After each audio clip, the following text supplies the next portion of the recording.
They did everything in their power to take this land and make sure that what's happening right now does not go on. They tried every trick in the book. They ain't finished. They tried slander, defamation of character. They tried to lock brothers up, harass sisters on the street, stop every car coming down, make sure they did everything they could. And not one person come out and help us. Why? Because they had us marked as a cult. Oh, there's some crazy suicide cult.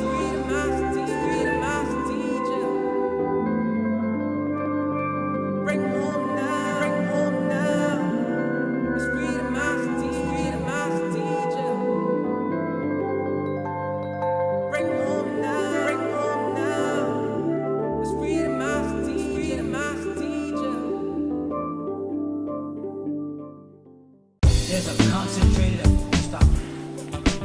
They'll do anything to stop us, especially now. Because where is our opposition? He's been fighting for us for so long.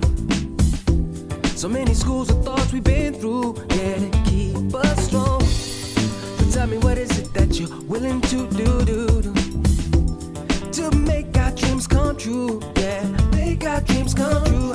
Been a long time coming, but now we're here. So won't you stand up and show no fear? For the master, master teacher. Freedom for the master, master teacher. Freedom for the master, master teacher. Freedom for the master, master teacher. 'Cause he's a man of the hour. They kidnapped him for building Tamare. He put his life on the line for us all. And for the truth, the lies must fade away. Fade away. It's been a long time coming. Yes, let's be strong. For the 7 seals are breaking. It won't be long to make our dreams come true. For a life that's new. Some are called and few are chosen. How about you? For the master, master teacher. Freedom for the master, master teacher. Freedom for the master, master teacher. Freedom for the master, master teacher. Freedom for the master, freedom, master teacher. Freedom for the master, master teacher. Freedom for the master, freedom, master teacher. Freedom for the master, freedom, master teacher. Think not that we are earthborn, we come from earth, we may be, but we are life-born spirit, and without knowing we can never be free. Knowledge of this was lost when we were cast into blindness. The master teacher came and broke the chains of bondage. For the master, master teacher. Freedom for the master, freedom, master teacher. Freedom for the master, freedom, master teacher. Okay, for more people to come on Clubhouse, then we're going to start. Okay, fine. Can you be heard on the Zoom? Wu-Sabat positive, clear and loud. Oh, that's what we like to hear. And if that's on the... I would like to say Wu-Sabat Moisar. Wu-Sabat Shalilu Wu-Sabat Pa Musbatu. He sent greetings by way of divine love to you all, family of Wu-Sabat, Pa Musbatu, the Sebians. I am Haptwi Re Atam Hata, one of the many student teachers, masculines and feminines around the world, of the master teacher, Parnaba Byananan, the galactical master of heaven and earth, affectionately known to us as, or who we affectionately refer to as, Baba Yanun, an Etherean incarnate who incarnates into the body of His Excellency Dr. Malachi Z.K. York Ukran, 33 degrees over 720 degrees. So, let's say what hope once again, those of you here at the chat those of you on Clubhouse and those of you on Zoom. Thank you for taking time out to come here. Because remember, without you all, there's no class. And what the master teacher often says is, what we teach is what we need to learn ourselves. So it's each one teach one. He also says, read, read, read, teach, teach, teach. That's our job. Okay. What, as they say, that once we know, we now become accountable. See, or the more educated we become, the less excuses we can make. You know what I mean? Right. So let us begin. Today's class is entitled The Ontological Forces of Natural Nature. What is our connection? And before we start this class, I'd like to say this. The master teacher says a thing. I came giving you all what you all wanted so that you will learn to want what I have really come to give. He said this back in the days, 1960s. That's how long he's been teaching, it's about 60 years. And he first came giving us wu-nuwaup or Wu-Sabat back then.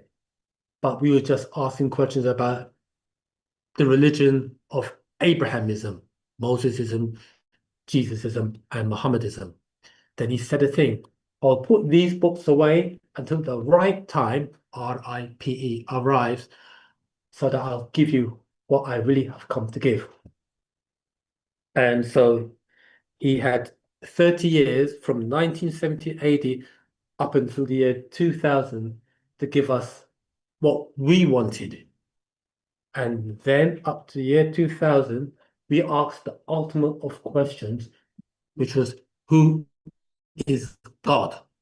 And from that point on, he knew that we were ready to move to the next level. Okay. And this next level is what he has really come to give: right knowledge, right wisdom, and the right understanding. Wu-nuwaup, or as we term it now, Wu-Sabat. Okay.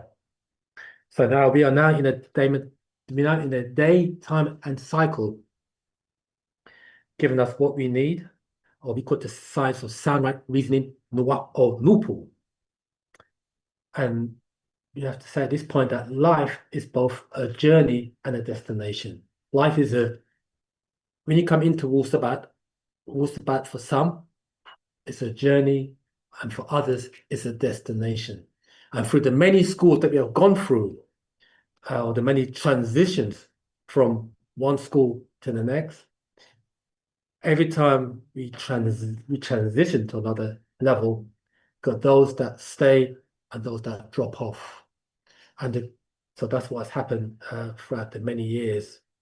And the greatest of all challenges was when the master was kidnapped, I think in 2018, when he was 2002-18, when he was kidnapped, and everything was taken. The land, everything was taken. And that was really an indication to see who would stand the test of time when everything's been taken from under our rug. And that was the ultimate of tests. And we are constantly being tested, especially when you come into Wu-Sabat. As we said earlier on, the more educated we become, the less excuses we can make. Okay? So when we say life is both a journey and destination, what we're saying here, we're born, we grow, we mature, we decline, and we die. Then a new journey begins in the non-physical. And for some, living life is a destination. They've reached their expansion point. For others, life is a journey towards self-discovery. And Wu-Sabat is that vehicle that gives us the tools towards what we refer to as self-realization, which is another way of saying self-mastery. Okay, so what we are being taught, what the master teacher is teaching us or is imparting to us, is what we refer to as the ancient Egyptian mystery system. This is what is imparted to us. And the majority of information. Last teaching zone. So can you use your microphone?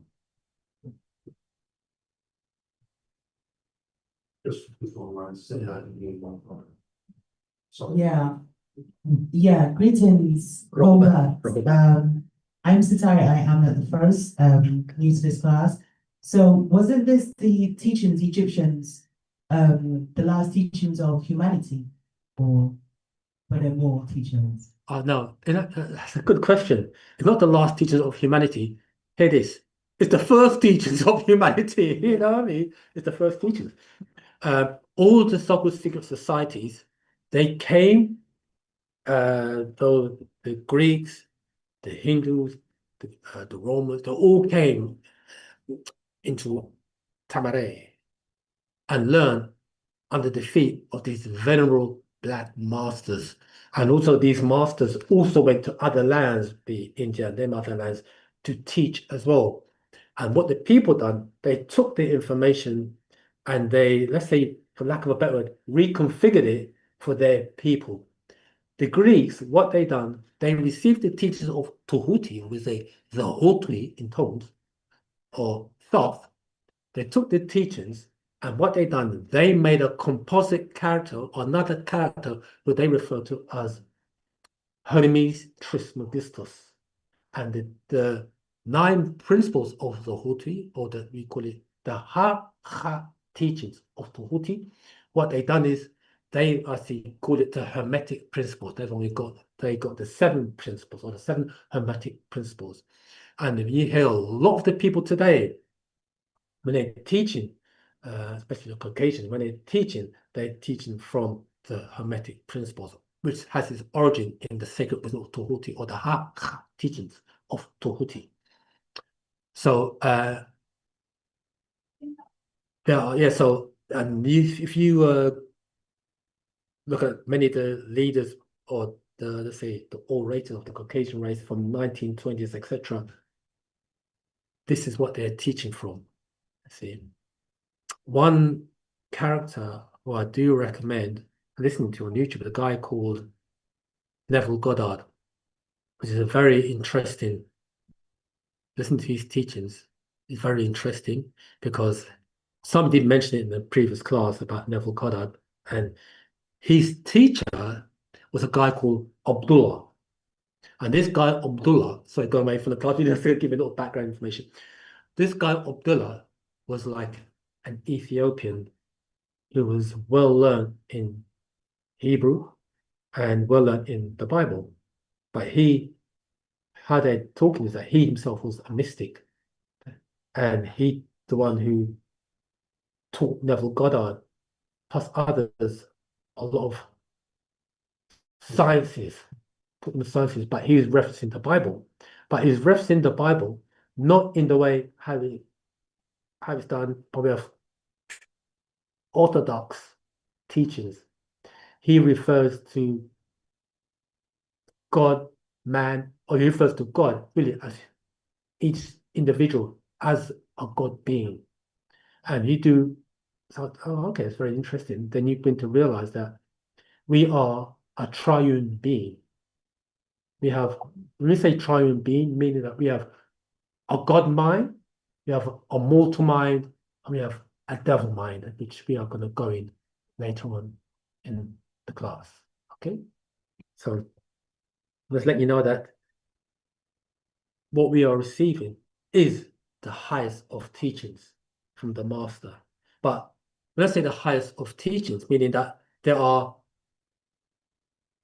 higher and higher and higher degrees, And there comes a point whereby you have the reinsertion and activation of a particular gland called the barotheric gland, which opens you up to part with the all in all. So that's for the elite few. Okay, so let's start today's class. Ontological forces of nature. What is our connection? So the first, a bit all right so far? Not any questions thus far? Still warming up. Is I used the mic so for now.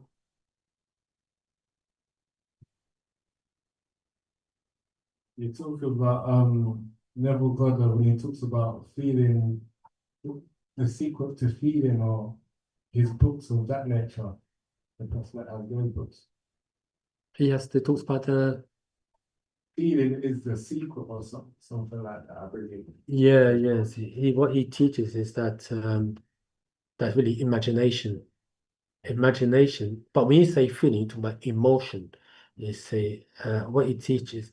We're gonna go into that later because that ties in to what's referred to as reality versus illusion. So we can go into that later on. Okay. So could you mention that? So the question is now, the class title is set of what the ontological force of natural nature, what's our connection? The question you need to ask, well, what we ask the listening audience is, what is men, or is it ontological forces? We say, the question that we ask now is, what is meant by the term ontology? Anybody? Clubhouse? Zoom?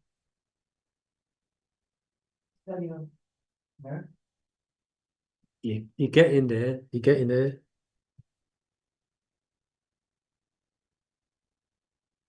keep it going, keep it going. Study of you get in there. Ontology. Anybody? Zoom? Clubhouse? The chat? Anybody? Back a guess. The sister said the study of the earth. She's getting there. You get in there. Study of animals. You get in there. You got the species. So you got the earth, got animals, and earth. And someone's gonna say something. The study of manifestation of creation, or how things took form and were created. Correct. Right. Yeah, you hit it there. How things will form or created, or let's say the study of existence. Ontology is the study of existence. And it's also the study of how we determine if things exist or not, as well as the classification of existence. That's what ontology is. Okay, I'll get to you all, I'll do it later on. Right, what you got here, you have what we refer to as the all prayer. I'll read that in a minute. Okay, so ontology basically is a study of existence. Also, it is also the study of how we determine if things exist or not, as well as the classification of existence.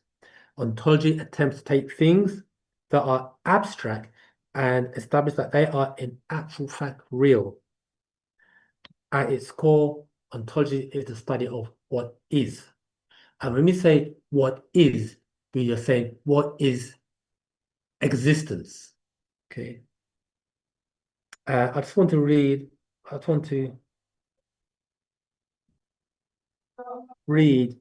this is what we call partakyul. This is an affirmation that we say. And it says, I'm saying in English, I'm inside the divine love of the all expanding. The all expanding is what we refer to as absolute, infinite, and eternal natural nature. Before I continue, I just want to say something here before I continue. I'll just say something here, is that in these classes, you will hear words, terminologies, and concepts that you may become unfamiliar with. And the reason for that is because of the fact that we are in a new day, time, and cycle. We are in what's referred to as the age of Aquarius, or the age of Ptah, or the sun cycle. We are in another new day, time, and cycle. We're in the sun cycle. We came out of the moon cycle, and during the moon cycle, we was in the age of the Piscean era, which lasts 2,160 years. So we are now in the age of Aquarius. we are in a day and time where people's mind now is now beginning to elevate. We're in an era of time whereby we begin to use a greater portion of our minds, of our brain.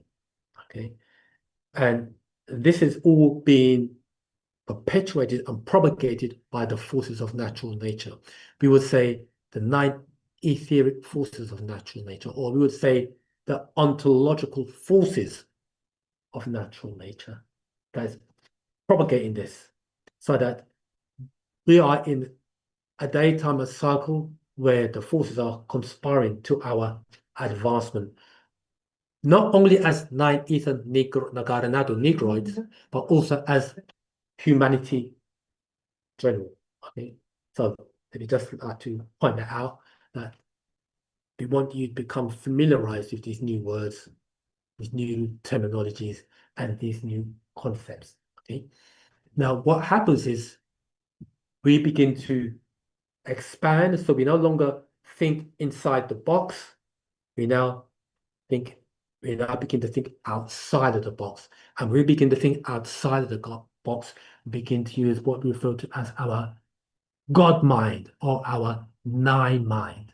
Okay, 9 to 9th power of 9, 9 being the highest of numbers. Okay, that we presently know of. Okay, so it's hard to say that.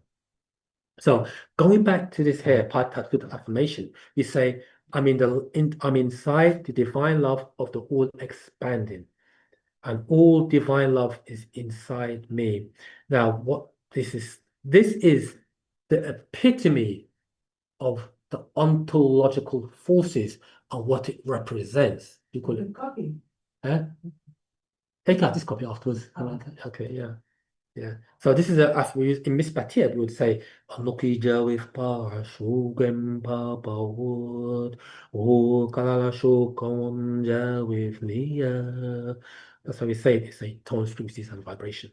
Okay. So it says, I am a part of the all expanding, and the all expanding is a part of me. Now, being that part of the all expanding is all space, all matter, and all time, absolute, infinite, and eternal in all directions. When we say absolute, we mean totality. When we say infinite, we say it means boundless. And when we say eternal, we mean timeless. The power of all those forces that's within Pa'od is also within us. Those forces, those ontological forces that created the universes are also within inside of us. So we too have those creative forces, or those creative powers within inside of us. Also, one thing we need to do is come to the self-realization of that, and that in itself is a journey. So that means that you will have access, or we will have access to all, meaning what not only the living, but also the realm of what they refer to as the realm of the dead, or different higher dimensions. The thing is that when we go to sleep, we access those planes, or a portion of those planes. We access a portion of those planes. Sleep. Okay, so I just want to break down the word ontology. The word ontology is of Greek derivation on being, and logia is study, basically the study of being or existence.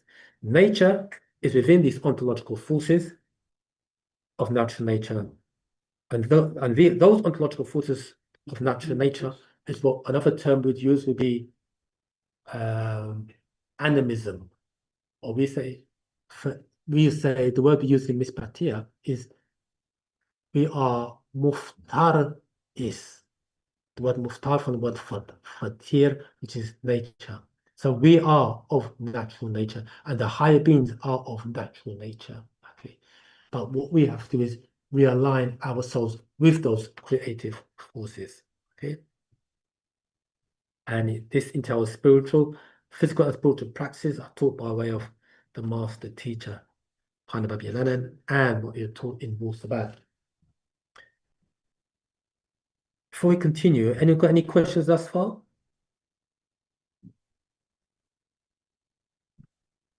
I say Akar Ra'a Shafafra, Rohbag Moisar from Houston, Katie, Texas, and Atum Ray Kamet, Rohbag Moisar from Tulsa, Oklahoma. I say Rohbag. No questions thus far? Robobat Zama. Rohbag. There are questions, but they're not directly related with the topic today. So let me know what is the proper time to address them related with the Patarak chapter 30. Let the question be asked, please. Yeah. Okay, thank you. The questions, actually, the 2 points on the Patarak chapter 30. On the verse 89, you have the book there or the scroll with you? No, what's the name of it? Is there a name on it? Patarak chapter 30. Yeah. Okay, now just read the excerpt first, please. Can you? Okay, I'll read through 89. Let me open my draft here, which have the questions. Okay, is actually 88, verse 88 and 94 to 96. So verse 88 says, she knows the importance of the first weeks of her pregnancy between the 6th and the 9th week, and the effects of it will have on the nature and health of the child. So then I'll jump to 94 and 96, which are related. Your child may be born a true feminine. 95. Your child may be born a true masculine. 96. Or the 6th to the 9th week in the womb, our child or your child, because of the chromosomes, may be born a feminine in a masculine body or masculine in a feminine body. So here goes the question. The question is, what or how the femininity and masculinity of the child can be affected during this 6th and 9th week during pregnancy? Yeah, that's a very good question. A lot of it is determined by way of the female, the mother, and her mindset and how she thinks. So that's basically what it is. So let's put it like this: is that let me just say it like this. The mother is the one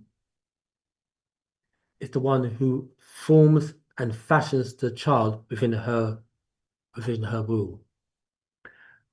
Okay, before I go there, let's say like this. People often say, especially those in religion, will say that, do you believe in God? And we say, we don't believe in God because each and every one of us is a God. But they say, you never created yourself. No, I never created myself. But what I did do is, you got children, you created your child. What do you mean by that? Because the mother and father are the personal creators of each child. And the forces of nature are the impersonal creators.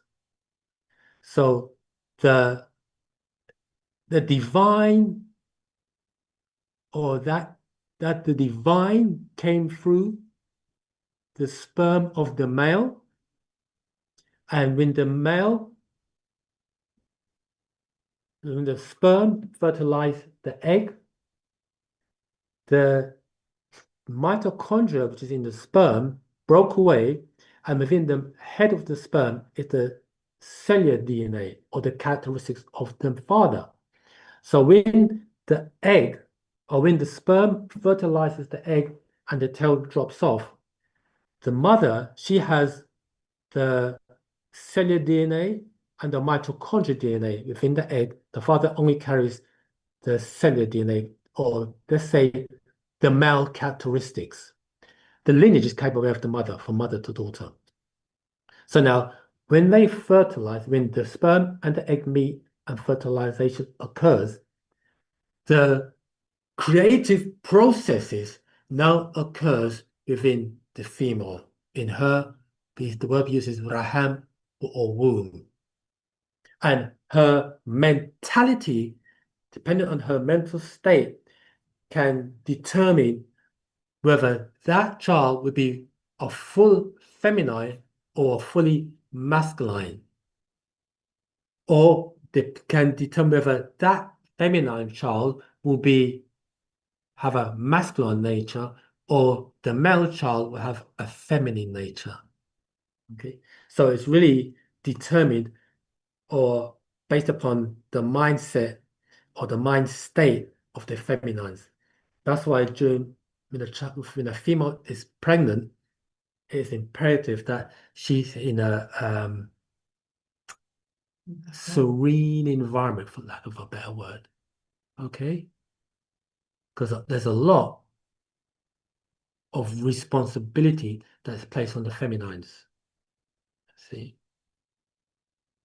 So I hope that helps answer the question. Well, Zamal, thank you for explanation. However, I would love to have more on the how, because I understand that can be affected, as the text states, but I don't know how it can be affected on the mother, because what are the, or let's put it another way, what are the actions, behaviors that one should proceed during that time, the 6th and the 9th week of pregnancy, to make sure that the mother has a child that is full, either masculine or feminine, throughout the pregnancy. Because, we've been through this. I'm a father, and it happens, of course. And we didn't have the knowledge then. I'm just crying about it to make sure that probably on the next opportunities, and I can also share with other people. But I have one more question, if this one is exhausted. Go ahead, Zuma. Okay, actually, the next one is more of an explanation on the, let's say, 126 on the same book, chapter 30, Patarak chapter 30, on the verse 126, which says, "They say light-colored eyes are pretty eyes. Light skin tone is red-bone. If Negroid, brown if Indian, red if American Indian, black if African, and beautiful light or white, pink if European. It's albino if Negroid, or mulatto if mixed, and then there are subraces who came from mixing with one of the root races, Negroids, Mongoloids, or Caucasoids. Yet, only the Caucasoid will claim their race. If you are mixed, you are not one of them. You lost your beauty. You are not pretty." So I did not understand. That's why I'm asking for explanation, especially on the first part about the claiming of what we are, or the beauty. Understand that as much as we mix as Negroids, Nagaru, we mix with other races, they will never take us as them. That is clear. But when it comes to the first part, where it says the color of the eyes and the mixing, what this actually means in terms of effect to our race, is because it comes as a negative connotation to it. Okay, with the light eyes. Yeah, all that is part of the programming.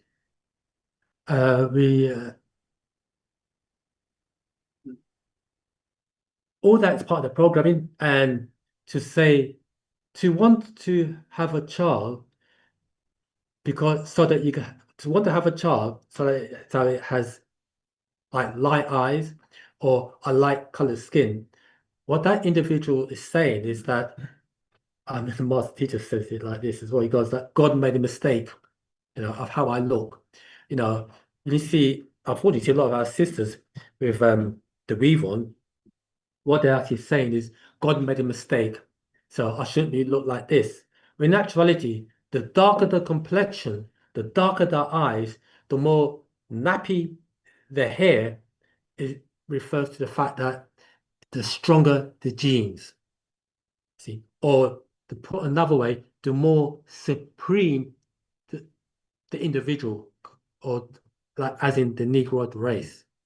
So to detract from that mind state of love of self and kind, the society that we live in would propagate that having light eyes and getting a child that's light skinned and flank dead hair or flank dead fur, we should say, is more attractive than having dark skin, dark eyes, and woolly hair that grows towards the sun, moon, and the stars. See, so that breeds hatred of self and kind and love of other than self and kind. You see, and that also has an effect on the mind of the individual. And because anything that affects the mind ultimately would have an effect on the action. Because wherever the mind goes, the body will follow. You see? So that's why the master teacher says we need to become brainwashed. What do you mean brainwashed? Because when we have those because of how it's been propagated, is that we become brain dirtied, and we need to wash our mind. We wash it with right knowledge, or we call it. We need to, hear this term, reverse engineer our mind and our thinking, as we call it, reverse engineer our mind. And that is the purpose of Wu-Sabat, reverse engineer how we think. And by reverse engineering how we think, we reverse our actions, we work in conformity to how we think. Now, I just want to say this. We talked about earlier on how the Egyptian mystery systems, others came in and they learned from us, okay, not the vulnerable black masters. What they done is they took what they learned and they reversed it and fed it back to us. They gave us things, or let's say, religion is one of the major tools that they use. But this is what we have to do now. Take that and reverse it and give it back to us. So that's why we call it reverse engineering our minds. So, or the word that they use in a negative connotation is we need to become brainwashed. Your shirt color's black, you have to wash it. So you understand how when your mind is black and dirty, well, you have to black. When your brain's dirty, you have to wash it. Wash your brain, become brainwashed. So it's nice and clean. So we begin to think straight. We stand straight. We begin to, the master teacher says it like this. We're no longer on a understanding, looking up. We now begin to have we now elevate to have an overstanding, looking down. See. So I hope that. Rahubat Samar. Sorry, there's is it Tammy McRae with the hand up? Did you have a question, Tammy? Yes.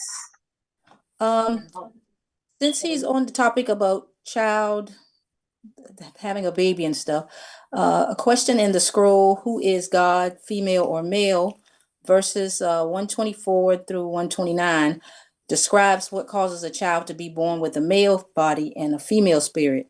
Could you explain how a child is born with a female body and a male spirit? Can you do you have that scroll on your Samantha? Yes. You want to read the excerpt first, please? Verse 124. Then one portion over the other gains an advantage in growth. If a male chromosome is present, it is the testicular tissue. The tissue grows out of the female, Yet the second X will become defected into Y or incomplete, lacking the lower 1/4 stem. The result is anha, she, transformed into an anhu, he, by this tissue enlarging, and it begins the secretion of the XY male sex hormone, which in turn stimulates the development of male sexual ducts. The external genitalia and it inhibits the growth of ovarian part of the gonad and of other female gonad. Yet in many cases, the Korad child is born male body and female spirit. Okay. Can you, what verse is that, Samantha? Verse 124 through 129. Can you go back 124? Can you go back to about 123, please? Okay, read just 123. Yeah, and read it back, and read it on after that, because you've got some. You have to go back a few verses to get what the master. I don't have that scroll with me yet, unfortunately. Okay, verse 123. So many defects you see even today, genetic deficiencies and chromosome distortion, which results in such things as Siamese twins as a result of the original crossbreeding of different species. Then one portion over the other gains an advantage in growth. If a Y male chromosome is present, it is the testicular tissue. This tissue grows out of the female, yet the second X will become defected into Y or incomplete, lacking the lower 1/4 stem. The result is anha, she, transformed into an anhu, he, by this tissue enlarging, and it begins the secretion of the XY male sex hormone, which in turn stimulates the development of male sexual ducts. And external genitalia, and it inhibits the growth of ovarian part of the gonad and of other female organs. 129. Yet in many cases, the Korad child is born male body and female spirit. Right. And can you read the next one? What's the next verse? 130. It's not a choice, it is genetics. Right, yeah. So what it's saying here is that what they're saying is that there are higher forces now that is now taking effect on that child. So it's like natural nature, it's just producing a child to be that way, to be that way inclined. So it's just like when you have like what they refer to as people who are, let's say, gay, for lack of a better word. Some of them are that way by way of nature, and others are that way by way of the environment that they live in. Okay.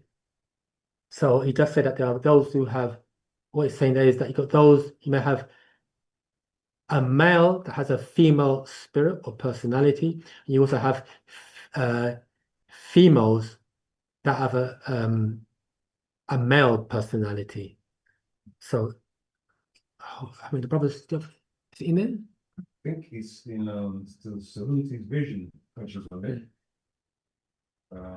Does that help, Zamalta? And also other Circle of Existence. Got that one there. Let me try and Zamal, which scroll the Zamalta Tammy was reading from? What was that, Zamalta, that scroll? Circle of Resistance in other. I think it was I can't remember. Was it Tammy? Okay, who is God, female or male? I'm sorry, I couldn't get it. Yeah. Who is God, female or male? I don't have that particular scroll. Yeah. Oh, it's for the here. Saluti's Vision, verse 90, or you can read before that. Okay, I just want to read.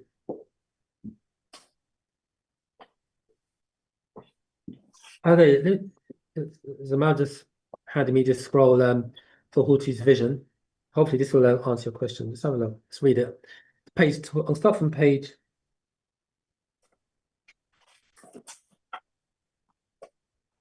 Okay, let's start from page 19.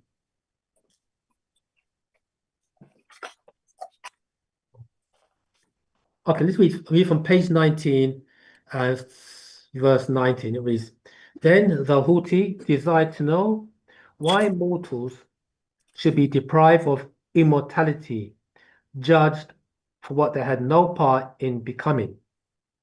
If a male body has a female mind and spirit, or if a female body has a male mind and spirit, that is what they are by way of natural nature." 91. That is creation of the original root race, the being high, equal, perfect as all others. So you have XX or YX or XY or XYX or YXY, even XXY and YXX. The 7 states of being all exist, all are equal, is their own right as created, formed and fashioned, made, grown and born. It's got before the next, I'll read 92. 92. There is no evil or sin or wickedness in being what one is born to be. No shame, no regret for the divine plan. So it's all a divine plan. Now, I'll go back to 91. It says this. I'll read that again. That is creation of the original root race, the being high, which is in the garden adults, equal, perfect as all others. You have XX or YX. So XX is feminine. When it says YX, you're saying here a feminine that has a masculine spirit. Or XY, which is a male, or YXYX. So they've got 3 different chromosomes inside of them. So this is again, this is XYX. These are your who are these? So I can't remember what you said here about the XYX. So XYX. These are your hermaphrodites. That's it. And YXY. These are your hermaphrodites.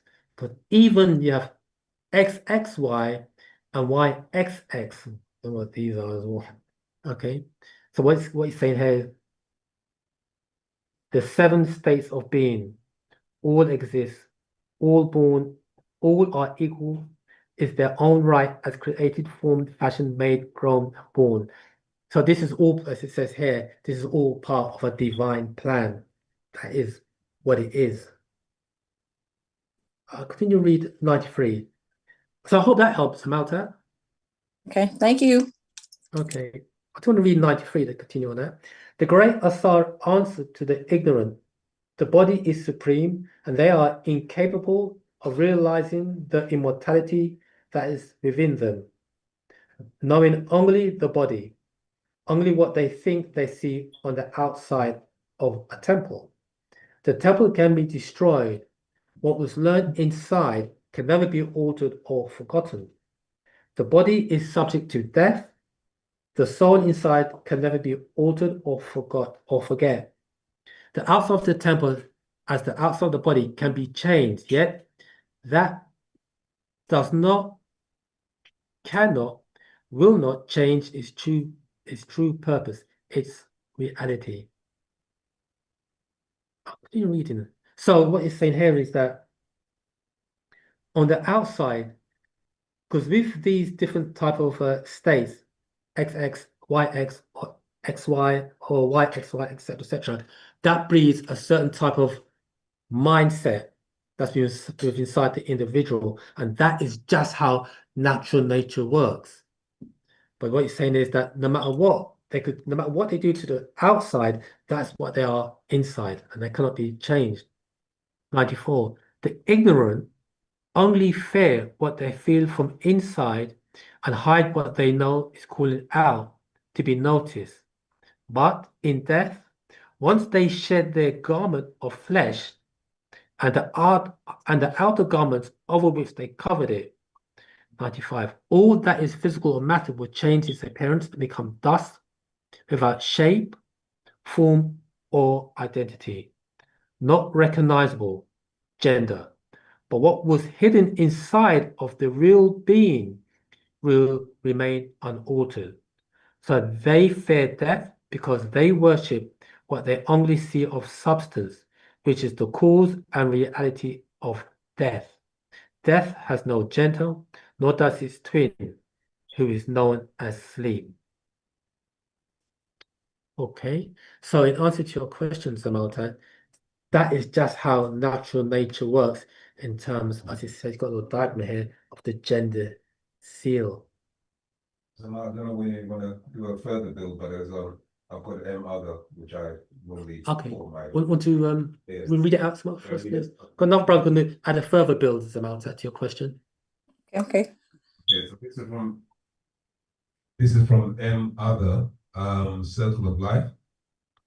Yet the 6th week is also when a host spirit is allowed to enter the Raham womb. Gender does not matter. So let me read a bit further back. So this is from other circle of life. Zamal, which verse is on other? This is verse 133, page 14. Page 14. Okay. Yeah. So, what verse 129? The woman's khatat body must also be clear of parasites, drugs, alcohol, all of which affect her in order to be able to conceive. Verse 130. So it really takes Satul Dawar'at 6 cycles, that is 6 months or Dawar'at cycles, to balance her chemistry. Verse 131. The waiting spirit lurks to re-enter this Tapa world by permission of their Muslim ancestors or Hawa'at oversouls who watch over them. So who watch over Hayut life and Mawat death and rebirth cycles. Verse 132. Again, it is Satul Dawar'at 6 cycles of ovulation before she can become pregnant. Verse 133. Then the Lalut night of sexual relation, or the first forward, which is the 9th backward month, day of conception, the 9th or first month, the night the Matau sperm carried by the Manam semen swims for 6 to 9 days in the Raham womb to meet the Hatat ovum. Verse 134. Once conception begins, then between the 6th to 9th week is when the spirit person is born, its gender. Verse 135. Yet at the 6th week is also when a whole spirit is allowed to enter the Raham womb. Gender does not matter. Yet it can affect the unborn Mukhrat child, who may, if overpowered by the whole spirit, will be a Fateh Mukhrat boy child with a powerful female host spirit, or a Fateh Tat girl with male host spirit. This will fade by age Tasu 9 unless born to a bisexual, or affect the tissue and gender, then they are born to be a Mukhnash Tat, hermaphrodite, or Mukhnash, hermaphrodite, or what's termed a transsexual person. Verse 139. Yet, if the original spirit is more powerful, the Mukhrat child will be born in its correct gender. Verse 140. Yet, the Mukhrat child will still be a host up to age 9. So, it's like this. Our spirit exists. That time, the spirit host is allowed to enter a Asha female and with her until the Tasan Kabut 9th month of birth or the born day. The host spirit is then part of the newborn and no longer a part of the Mudatat mother, and it can stay with the Mukhrat child up to the age of 6 to 9. When the spirit has completed its purpose, that's all about the other part with the spirit. And your grandfather or your parent, one of your spirit parents, you know that one, innit? Yeah. Yeah, so, but yeah, should I reread? Yeah, please. Yeah, should I reread? I suppose that the matter. He getting that? Does that make? Yes, I'm getting it. I'm understanding what you're saying. Cool. Okay, I'll jump to verse 148. So 147. So it can also be more than one spirit host born in a mushkas person. So they have split personalities or multi-personalities. Verse 148. Some have their own nasabu relatives inside their bodies, while others are not related. Verse 149. So a mushkas person can be born into a multi-spirit host. Some don't come forth until they grow. Some spirit hosts enter once they're grown. And this unknown Western world, because of their za'amus, ghalan, religious ignorance, do not know how to deal with them. So they drug them or put them in mental institutions. Some ka'a, one spirit beings can be nahes evil and speak inside their heads. Some can be jawed wicked, demonic fallen angels. So you have sabats born with talents, skills, and some people are born mediums, caught between this madra realm and the spirit realm. And it goes on about the spirit and conception further on.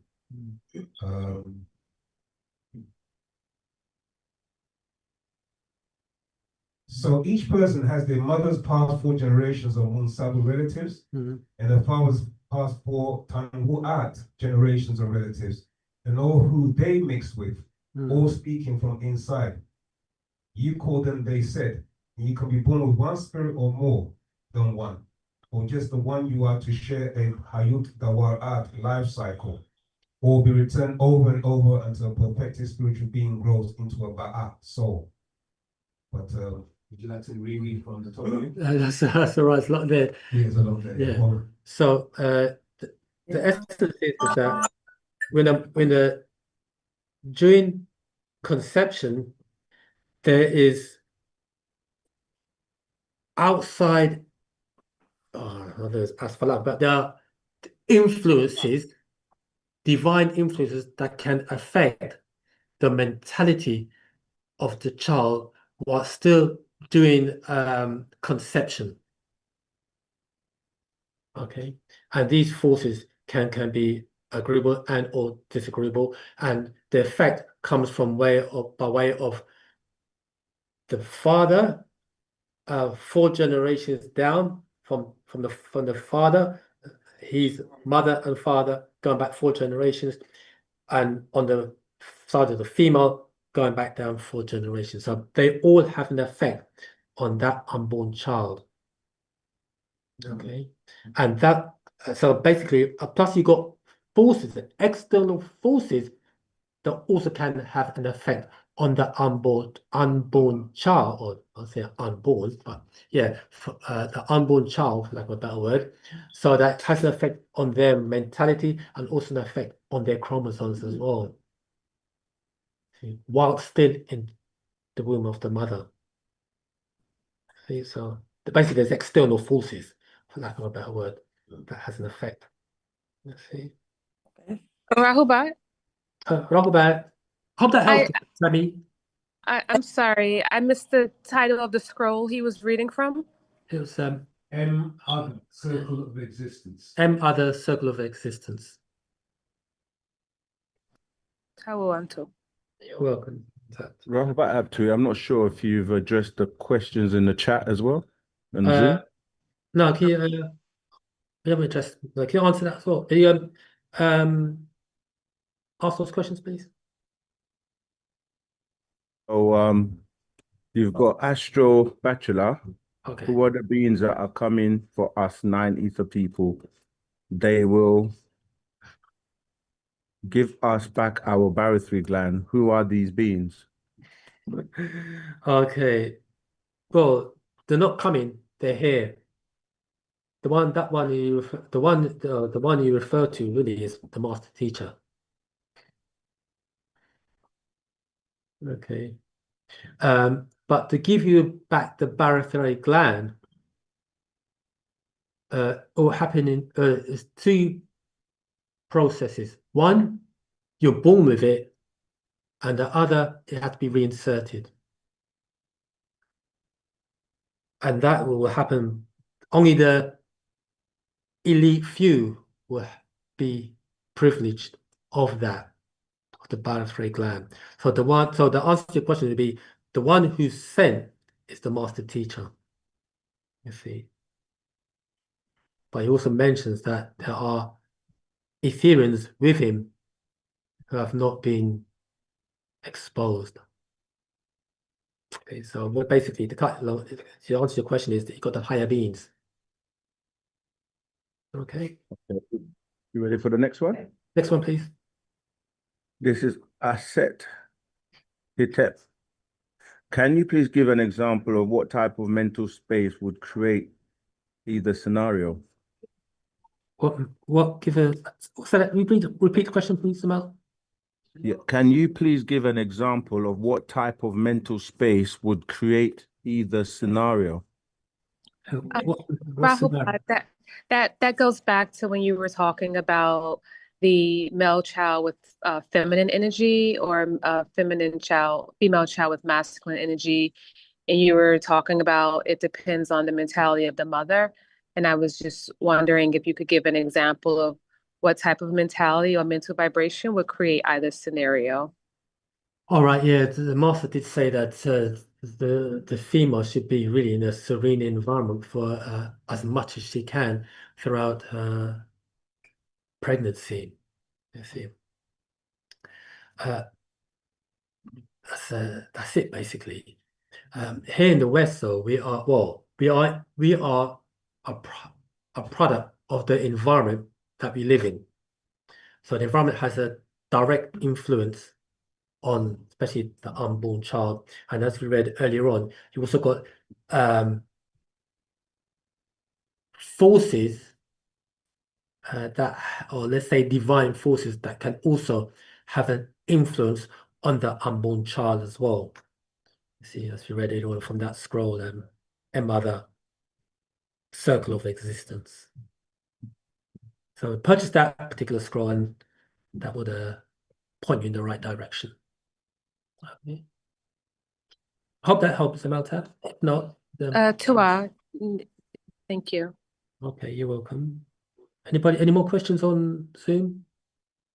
Yes. The title of the scroll, is it M as in the letter M, circle of life, or how? That's it. Yeah, M dash other circle of existence. That's it. M dash other circle of existence. How? Okay. Any more questions on Zoom? Nothing I asked the question regarding the natural nature laws. Natural nature laws. Yes. So my question, it was a three-part question. Are they being controlled by higher beings? The laws. Yes and no. What is that? Yes or no? It's a very good question. What we need to do, the first step is to recognize that there are natural nature has laws that we should align ourselves with. And these laws are perpetual and forever working through us, in us, and around us. So that's the first thing, is basically our minds. That's the key. The key is to recognize the fact that we have to, I'm trying to think of how to explain it. We have a God mind. And that God mind is what links us to the divine. And we have to I know not everybody is really into chanting, not everybody's into doing prayers and all the spiritual works, but that helps.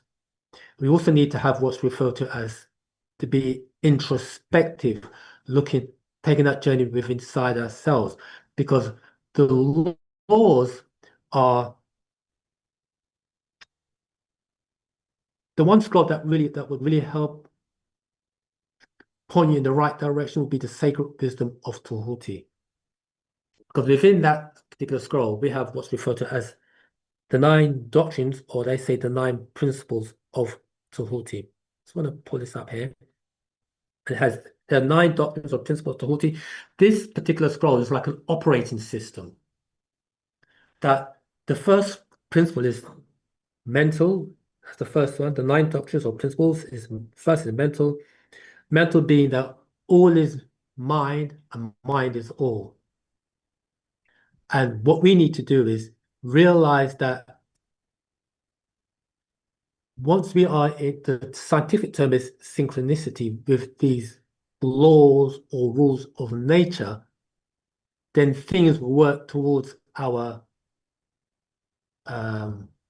advancement, knowing these subtle laws. But what has happened is this environment has been so constructed that it wants to put a block on the God mind or the divine mind of everyone on the planet Earth. Everybody has a divine mind. But let's say, as it relates to us as Nagada Nadu Negroes, we have a God mind, we have what we call a human mind, we also have the devil mind. And the system or this construct that we live in propagates us being or thinking that we are just a mere mortal and propagates the devil mind. The devil mind is that mindset state that commits murder, lies, cheat, steal, and rob. The God mind is that mindset that aligns us to the higher ideals or the higher principles that the higher forces that's within us allows us to basically co-create our own reality. So I hope that makes sense. Yeah, it does. Because my question was like these forces of natural nature, of which you've answered that they are being controlled by higher beings.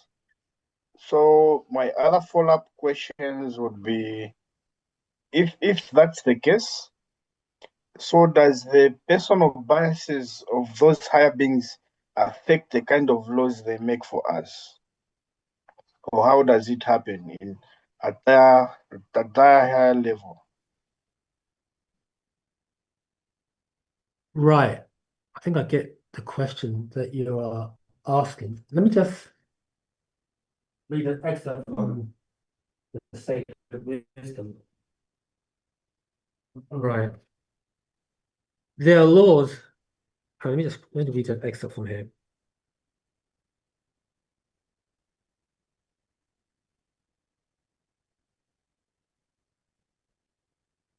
Okay, this is from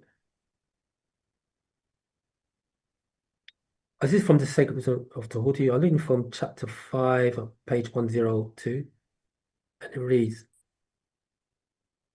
"The all is physical and all is spirit." Okay, the all is physical and all is spirit. But what is spirit? There are many degrees or vibrational modes to spiritual existence or spirit beings. This question cannot be answered by just saying the spirit is this or that, body or exoplasma. The reason is that its definition is practically that the all is a form of God which cannot be explained or defined in religion or faith, but science is the key. Now, when the master says here science is the key, that particular science is referenced to is called quantum physics. Because quantum physics is the scientific explanation of spirituality. They now understand that they call it synchronicity when you are in line with these spiritual forces. And they also know that we have what's referred to as multiple potentials. Life does not move in one direction. We have multiple potentials or possibilities or outcomes. The master teacher put it like this: the future has already happened and the past is still happening. Now, that is a confession that there's a word called pre-existence. Existence is finished. All we are doing is aligning our minds to, let's say, the mental realm and creating that image in our mind's eye from the mental realm, and all we do is manifesting. So there's nothing new, as I say, under the sun. So those laws or those rules that is put into place, we can also access those laws and rules. The higher up, they call it the law. They call it the law or the principle of cause and effect. I just want to read that as well. That's what comes to mind. This one here is a page on from the second lesson. But here it is.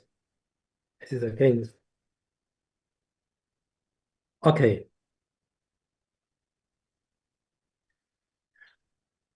Okay, this is page 76. This principle, the doctrine of cause and effect, this principle embodies the fact that there is a cause, a reason for every effect, and an effect from every cause. It explains that everything happens according to law, that nothing ever merely happens, that there is no such thing as chance or luck. That the reason why there's no chance or luck is because it's called, it's just alignment. Are you a lucky guy, lucky individual? Not luck, it's the fact that you are in alignment with that happens to you. Once you recognize that you are in alignment or in synchronicity with these forces, this thing called luck or manifestation, we should say, becomes more apparent. So the little things, I always give the example of you're driving and you're thinking to yourself, you want to go to a particular location and you want a parking space. Lo and behold, there's a parking space. Oh, you just happen to be lucky. It's not luck, it's called alignment. And little things like that, once you begin to recognize that, these things become more frequent. It's called alignment. That's all it is, you see. Okay, that while there are various planes of cause and effect, the higher dominating the lower planes, still nothing ever entirely escapes the law. The Egyptians understand the art and methods, basically the practices and methods, the science of rising above the ordinary plane of cause and effect to a certain degree, and by mentally rising to a higher plane, they become causes with effects happening within itself. When it says by mentally rising to a higher plane, their mind is now elevated and they become causes, meaning that they are now, by way of their mind, they're now able to produce a cause that creates a desired effect. Okay, they become causes with effects. They're the ones who create a cause that results in an effect. The masses of people are carried along obedient to the environment, the wills and desires of others stronger than themselves. So now they're just like fish. Oh, it says it here. Hereditary, suggestion, and other outward causes move them about like fish on the hook of life. So now we now become subject to the environment in which we live in. We need to reach that point whereby we are in control of ourselves and our lives. But the masters rising to the place above dominate above the, let's say, the environment mentally. But the masters rising to the place above dominate their moods, characters, qualities, and powers, as well as the environment surrounding them, and become fishers of men instead of fish. Fishers of men, they now teach others of how to elevate themselves. They help to play the game of life instead of being played and moved about by other wills and environment. Meaning that the people who construct this environment has done it in such a way that we become a slave to the environment. But once we elevated our minds, we no longer become played by those other people's wills and the environment. We become, like, say, the ones who move the pieces on the chessboard. They, says the master, use the principle instead of being its tools. The masters obey the causation of the higher planes, but they help to rule on their own plane. So there are laws on higher planes that even the masters have to abide by, but on their plane, say on the physical plane, they help or participate in the rule of this plane. In this statement, there's a condensed wealth of Egyptian knowledge. Hope that helps them out. But there are laws and laws and laws, and we can. Just Yeah, Tua. The scroll to read on that is the Sacred Wisdom of Tahuti. That's the one to read. You're welcome, Isabel. Any more questions on Zoom? Anything on Clubhouse? Rahubat, brother. Rahubat, Zamal. Rahubat. Parashuk to you and the family out there, man. So my question today is there any type of consciousness in the very air that we breathe in? Is there any type of consciousness in the very air we breathe in the air that we breathe in? Is there any type of consciousness in there? Yes, you're 100% right. There is consciousness in it. What do you mean?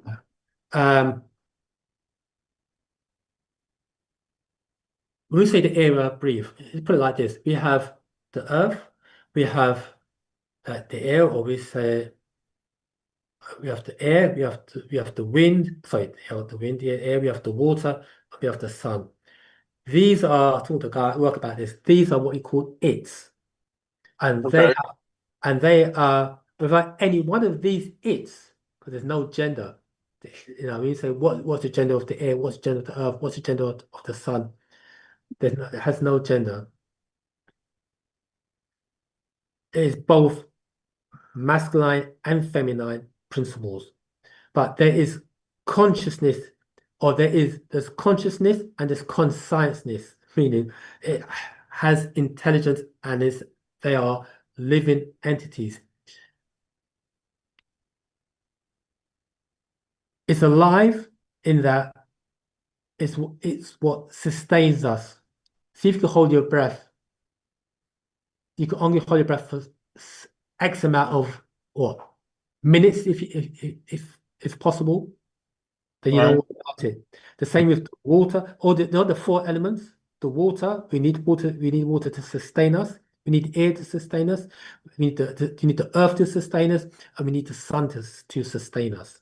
So they are consciousness and conscience, as I say, alert. But the consciousness is of a different nature to how we know it here as physical beings. But but the air is also physical, because it can be detected by our senses.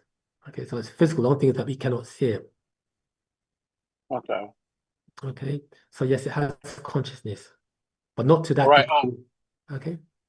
No, what was you saying? Sorry for cutting you off, brother. Okay. Anybody else? Yeah, I got one more question. Go ahead, Samuel. So, in the West, in the English language, when the person asks, what day is it? They're actually asking for just the day, daytime. They're not including the nighttime. So, I was wondering, those are two separate states. If the way I'm thinking about it, I see it as a nighttime and a daytime. So, and actually, when you say today, you're actually saying today. So, am I catching on to something there, or is there something I need to be understood about that? Yeah.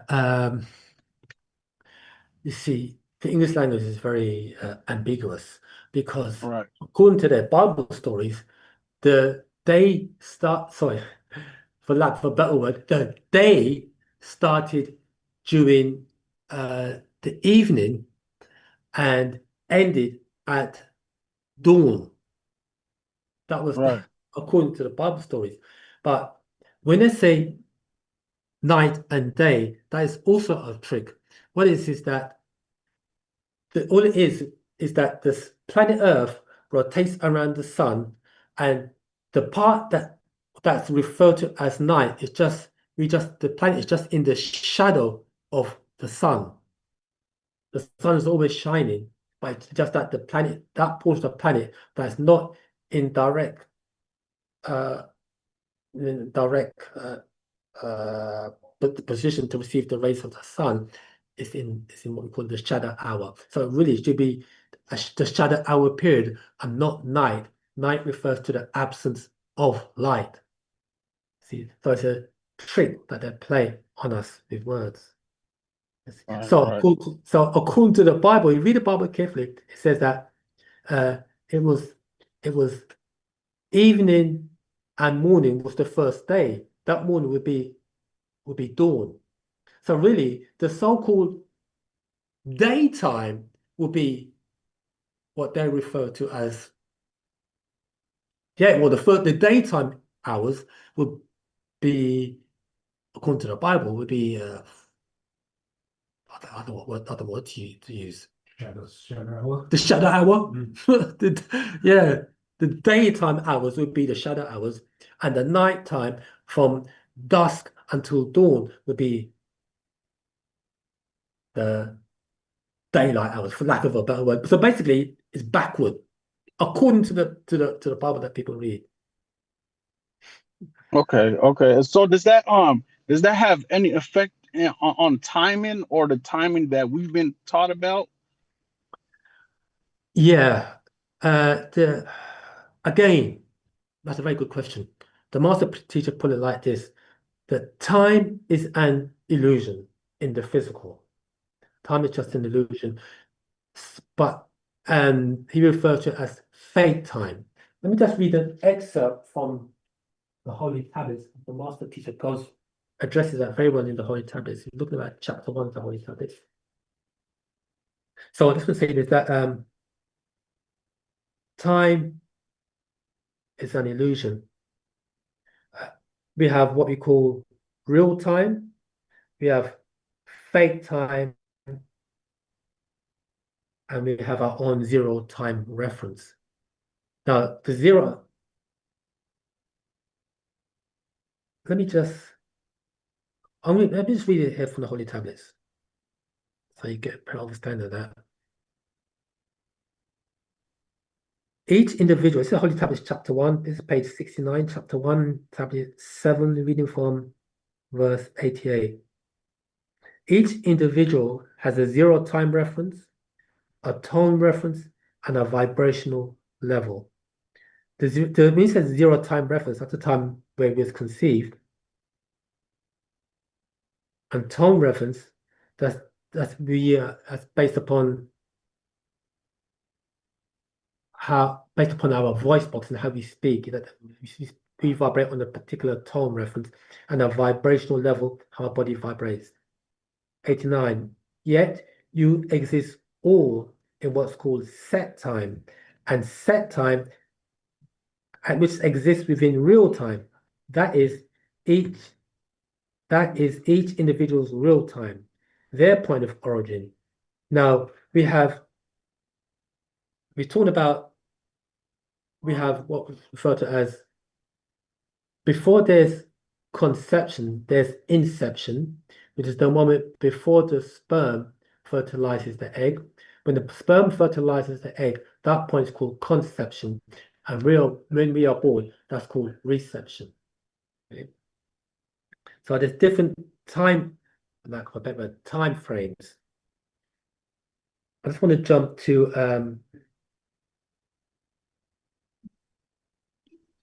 Rahubat Zamal. Rahubat. Could you go back the reception again for me, please? Right, yeah. We have what we call, they say conception, then you say you're born. But before there's conception, there's a period called inception. And that inception period is the time before the sperm fertilizes the egg. That's called inception. Then when the sperm fertilizes the egg, so that inception period is also a time period. When conception occurs, that's another time period. And when a child is born or reception, that's another time period or time reference that's given.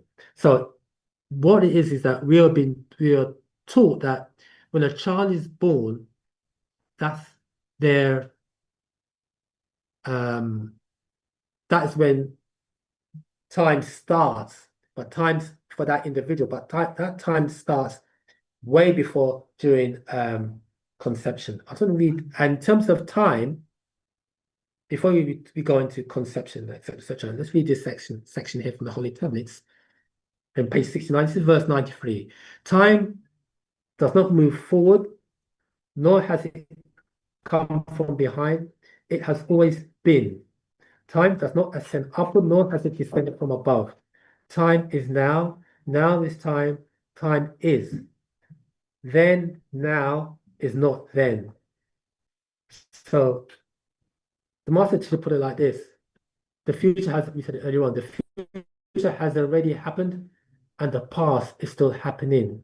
So this time frame is something that is a trick that kind of messed up our minds. But because we live in this time frame, so we don't get messed up, we have to go with it. Because when you go to sleep, what time frame are you operating by when you're sleeping? Your conscious, when you're sleeping, when you're in that sleep state, you're not operating you're on a different time frame. You're on what's referred as a universal time frame, a real time frame. I just want to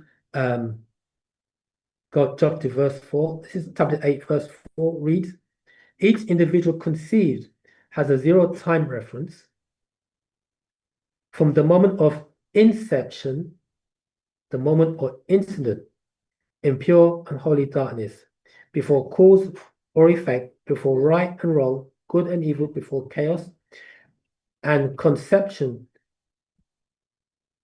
process or growth in the impure and unholy light of this world, where there is will, good and evil things happening. The point 5, that point is real time in each individual existence in the physical world.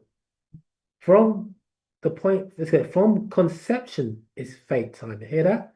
So inception, from the moment of inception, the moment or incident. So just before the sperm fertilizes the egg, that's called real time or zero time reference. And how they log it in the physical world, from the point of conception is fate time. Verse 6, you exist in what's called set time. You set the time from life to death. It all exists before you and will exist after you. They talk about time, universal time or galactical time, which is outside this earth time. You and your life is only a point or short space in real time, which exists in all when the light of life is cut on. 8. It begins real time, yet existence already was the impure and holy darkness, and under set time is each individual's real-time existence, their point of origin. Bit jumble up here, but what he's saying here is that we live in multiple time frames, and the one is that really affects us a lot is this thing called set time, which is the so-called 24-hour clock that has an effect on our minds. Okay, but however, we have to live because we have to live in we have to go along with this set time, but know that we can travel in and out of this so-called set time and move into different time frames or different dimensions. So the 24-hour clock is only relative to this three-dimensional plane or this three-dimensional world that we live in. Outside of that, we're not governed by, or time is not governed by what happens in this three-dimensional realm. Okay. So I hope that helps, Samantha. Yes, it is, Amal. Well, thank you. Okay. Anybody else? So talk tomorrow. You're welcome, Samantha. Nicole. Anybody else? Any more questions?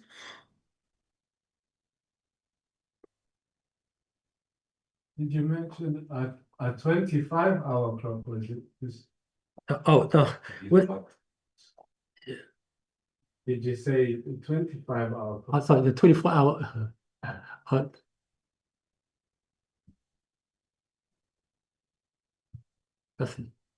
Did you say a 24, 25 hour? 24-hour clock. Oh, Yeah.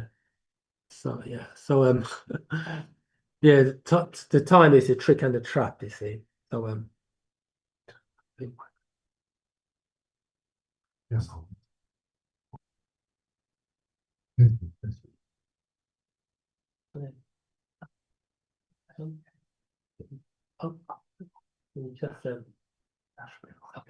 Just fixing the volume here. Okay. Testing. Okay. So I just want to say that we live in what is referred to as a world of reality and illusion. And the question asked is reality and illusion opposites? And if you look at first, is reality and illusion opposites? The first we need to look at is this word called opposite. The opposite means contrary, entirely different to something else. And if you look at the definition of word reality and illusion, and when you Google it, this is what comes up in terms of reality. Reality is generally considered opposing concepts. What is actually happening, what exists independently of our perception. Illusion says a false, a misleading perception of something, a misrepresentation of reality. Reality and illusion are generally considered opposing concepts. Reality refers to the state of things as they actually exist, while illusion refers to a false, misinterpreted perception of reality. The reality is that the world we live in is the illusion. And what they're actually saying here, illusion is in actuality reality, because it's like this. Now this, I'm going to say now, flips the lid on belief. When we say belief, right, especially from a religious perspective, they say that that you could use, in religion, they say us to believe in something that cannot be proven. But so if something cannot be confirmed, then that in itself is an illusion. Once something can be confirmed, it's no longer illusion, it's reality. Now, in terms of this word belief, in the Quran, they use the word saying you've got to believe in the unseen. But to believe in the unseen, what it means is it's like this, before I explain that. When we first enter into Wu-Sabat, or hear the teachings of the master teacher. Something inside of us says, this is real. I know it. So you start taking the steps, and those first few steps really is based on belief. And as you begin to walk, you begin to grow out of belief into knowing, into confirmation. But hear this now. To bring something or to manifest using our 9 mind, we got to create a belief system in our mind. And we have to believe that what we are imagining or creating or co-creating in our mind's eye, the more belief we give to that unseen realm would manifest physically. So the physical senses that we utilize, we got to utilize those senses in that unseen realm. So we got to believe it, then we will see it, not see it or believe it when I see it. It's the other way around. In order for us to see it, we've got to believe it first. And that's how it was in the unseen realm or the realm of mental. So when it says here illusion is a false or misleading perception of something, a misrepresentation of reality. This world we live in is a misrepresentation of reality, because reality is unseen. You get that? Let's put it like this.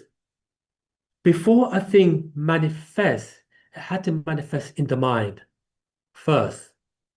Then it materializes physically. Things don't just happen like that. That's the effect. There's a cause. When we talk about cause and effect, the cause is actually in our mind. It's unseen. And the more we use our physical senses to tap into that realm, it would then manifest. I just want to read it. I know it's a concept that we have to align ourselves with. I want to read something here. This is what I got from Google about this. It is said that we live in a world of illusion and irreality. However, the two are interconnected, as illusions are often derived from sensory experiences or the mind's interpretation of reality. So when we dream, are we dreaming, or the dreams that we dream, is that an illusion or is that reality in that dream state? According to when we dream, is the dream state an illusion or reality? I think aligning with what you said previously, I think it would be reality, the dream state. You know, why is the dream state a reality? Give it back the mic. Keep it going. Why is the dream state to you a reality? I mean, it's unseen in the physical realm, but I would say that's why it's reality. Hear this now. You're dreaming, you're asleep, you're dreaming. I cannot see your dreams. No one can see your dreams except for you, unless you're spiritual master can walk into your dreams. But you cannot see your dreams when you're dreaming. But when you are dreaming, you are seeing it. You're seeing things in detail in your dreams, but your eyes are closed. You're hearing people speak in your dreams, but you're asleep. They're not around. They're in your mind's eye. They're in your mind. So when you are dreaming, you're in a state of reality. All your senses that you use when you are awake, using the same senses whilst you are asleep. I had a dream, I saw you in my dream. You see color, you hear sound, everything that you hear you perceive in the waking state, you perceive the same thing in the dream state, correct? So your dream state is reality. Now here it is. You could induce that dream state while still awake. How you do that? There's many ways of doing it. It's like one good example would be you got the om tone play. You had the tone om, om, or you could chant it yourself. Om, om. As you're chanting or you've got the om tone playing, breathe in and out. But when you're breathing in, you should use your diaphragm. And that's meaning that you breathe in deep, but push your stomach out in through the nose. Make it really tight, make your stomach tight, and relax. Relax. Keep that going. But let's say you got the om tone playing. To help you, if it's during the daytime, pull the blinds or put a candle on. But you're not staring at the candle. The light is just there on the candle. But maintain that breathing. We call it SMAE, but there are three parts of it, but just for simplistic terms. You're breathing in and you're pushing your stomach out. And you relax. Keep on doing that. Keep on doing that for a few minutes. After a few minutes, your mind, brainwave activity will start to drop down to what's referred to as the alpha level. That level is a state you drop down as you are going to sleep. In that state of perception, you could start creating. You can start creating within that state. The more you could visualize using your mind's eye that which you want in that state, you are what's referred to as co-creating. Hold it for keep on hold that state, hold the state. Then you come out of it. Come out of it, hold the candle up to the more you can hold that image during your waking state as you go about your business, you're now tapping into the higher realms to create. Those creative forces are now working with, for, and by you. The more you do that is when this thing called alignment or synchronicity, so they call it luck, starts to happen. So now you now bringing, you now being in that state to manifest that from the unseen realm to the seen realm. That's how it works. We do all the time, but mainly it tend to happen more from negative manifestations. But when things don't go right in our lives, but we will have in life, there's challenges and there's opportunities. So when we say that this physical realm is the realm of illusion, and we say the unseen realm is the realm of reality, that unseen realm is where creation, or is where we are pulling from that realm to the physical to make things materialize. It's a concept that we have to get our heads around.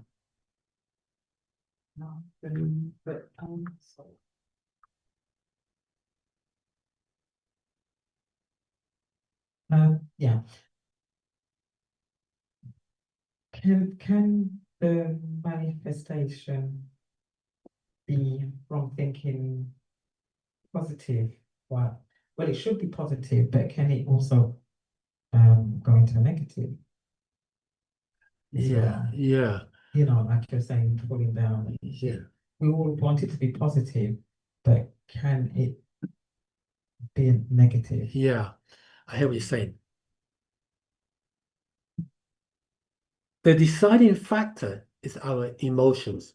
When things go wrong, our emotion, the more emotion we give to a thing, the quicker it manifests or it materializes. See, so what we materialize can be positive and or negative, depending on the amount of emotion that we give to it. You could be in a negative environment, but you reverse that environment by way of your mind, and you can change it to positive, where the forces will start to work towards in your favor, as opposed to of not in your favor. The forces work regardless, whether it's positive or negative. That's how the forces work. But that's what we attract. They call it the law of attraction. See, but it's your emotions that give birth to that which we want, or don't want. The more emotions that we give to that what we don't want, the more it will persist. The more emotions we give to that which we do want, the more quicker it will manifest. That's it. And then the key to all is this thing called introspection, meaning that you start to take that journey inward, and know that the divine or the creative forces is inside each and every one of us. See, now that happens as an individual. When we all come together, that mindset, they call it a collective consciousness, or they call it, in religion, they use the word a Christ consciousness or a universal consciousness, or we say Papa to all. We align ourselves with all existence. And yeah, so the faculties, the physical emotions that we have, what we see, hear, taste, touch, and smell in the physical, we can use those 5 senses in our meditative or creative visualization state to materialize that which we want. Seriously, it's like everything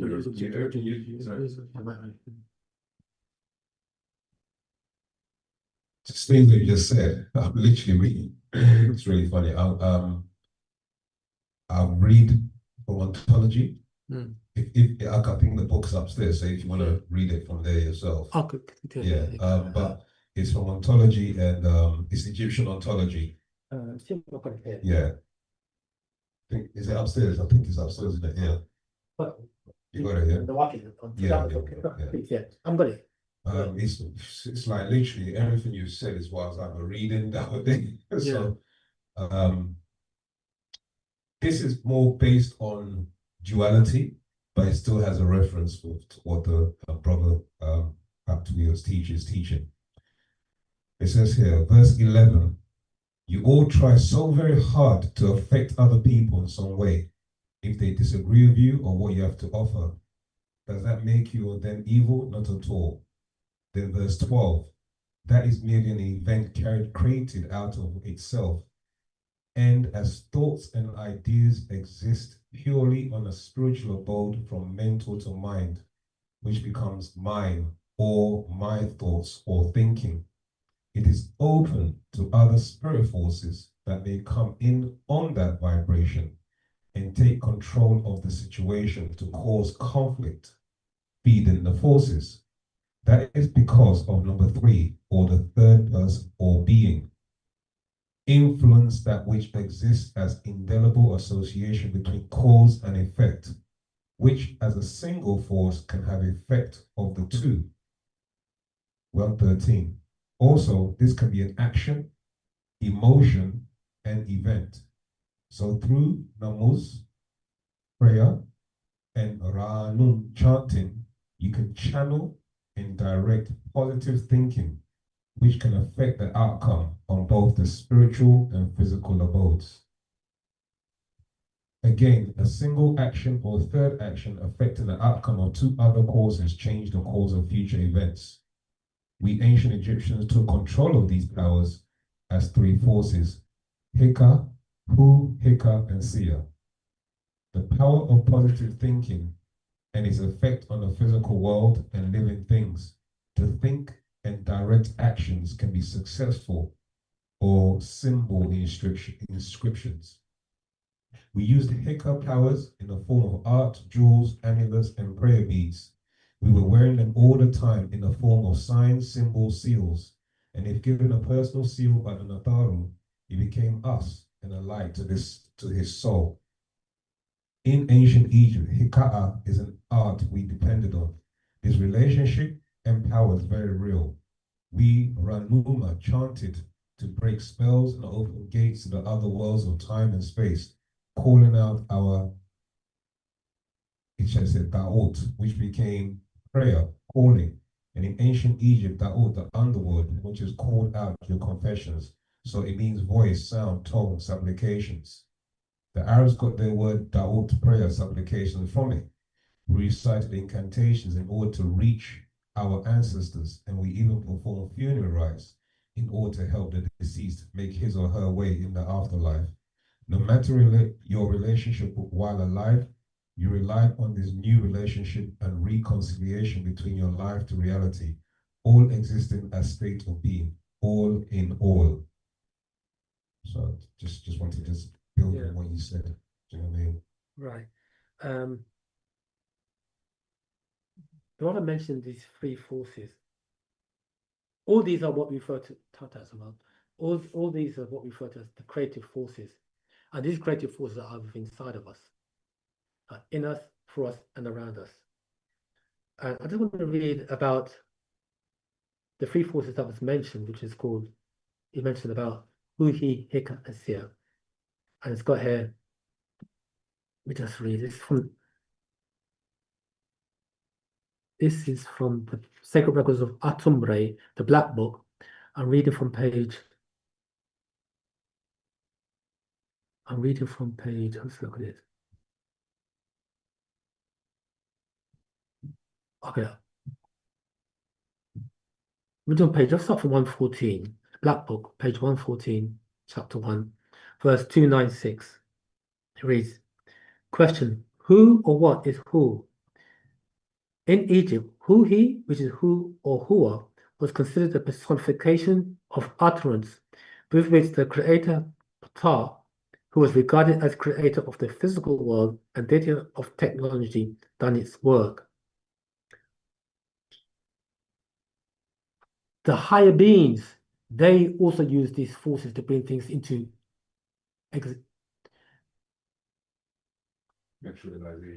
materialization. The reason why I didn't say existence, because existence exists already. The term is pre-existence. So it all exists. All that's happening is calling these things into manifestation. Okay? So it's not like, so it says in the Bible, it says, on the sixth day, God finished his work, etc., etc. That's not entirely wrong, you know. Existent or in the creation finished, when I say there's nothing new under the sun, we're not creating nothing new. It's finished. All we're doing is pulling from the mental to our minds that becomes mind and materializing. Someone on his mind. Someone's got on his mind.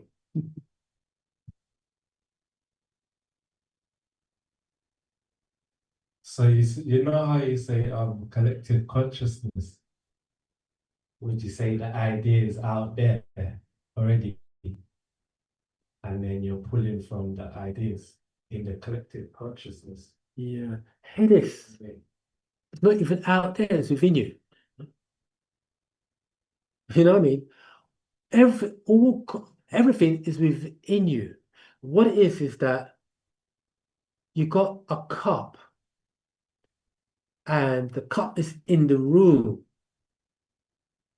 So all that's, it's only the fact that the cup gives the illusion that everything is outside of the cup, whereas the cup is inside. So look, you've got that microphone in your hand. Look at the space in this room as all existing. You are that microphone, You are in the all, and the all is in you. This room is not outside of you because you are in the room.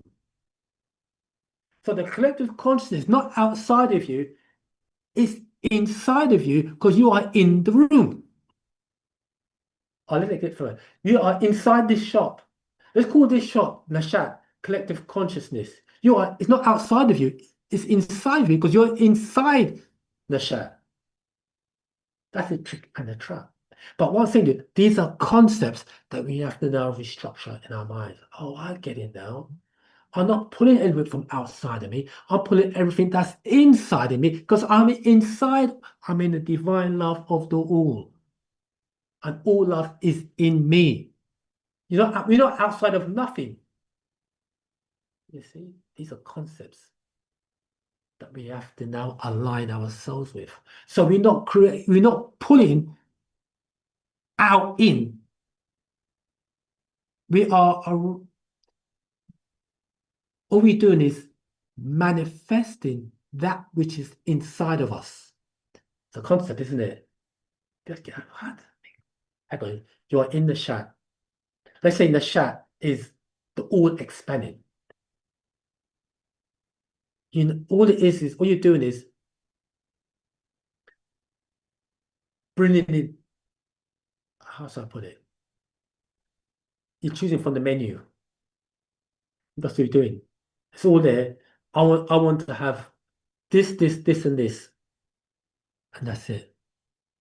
But it's there waiting for you. Do you want it or you don't want it?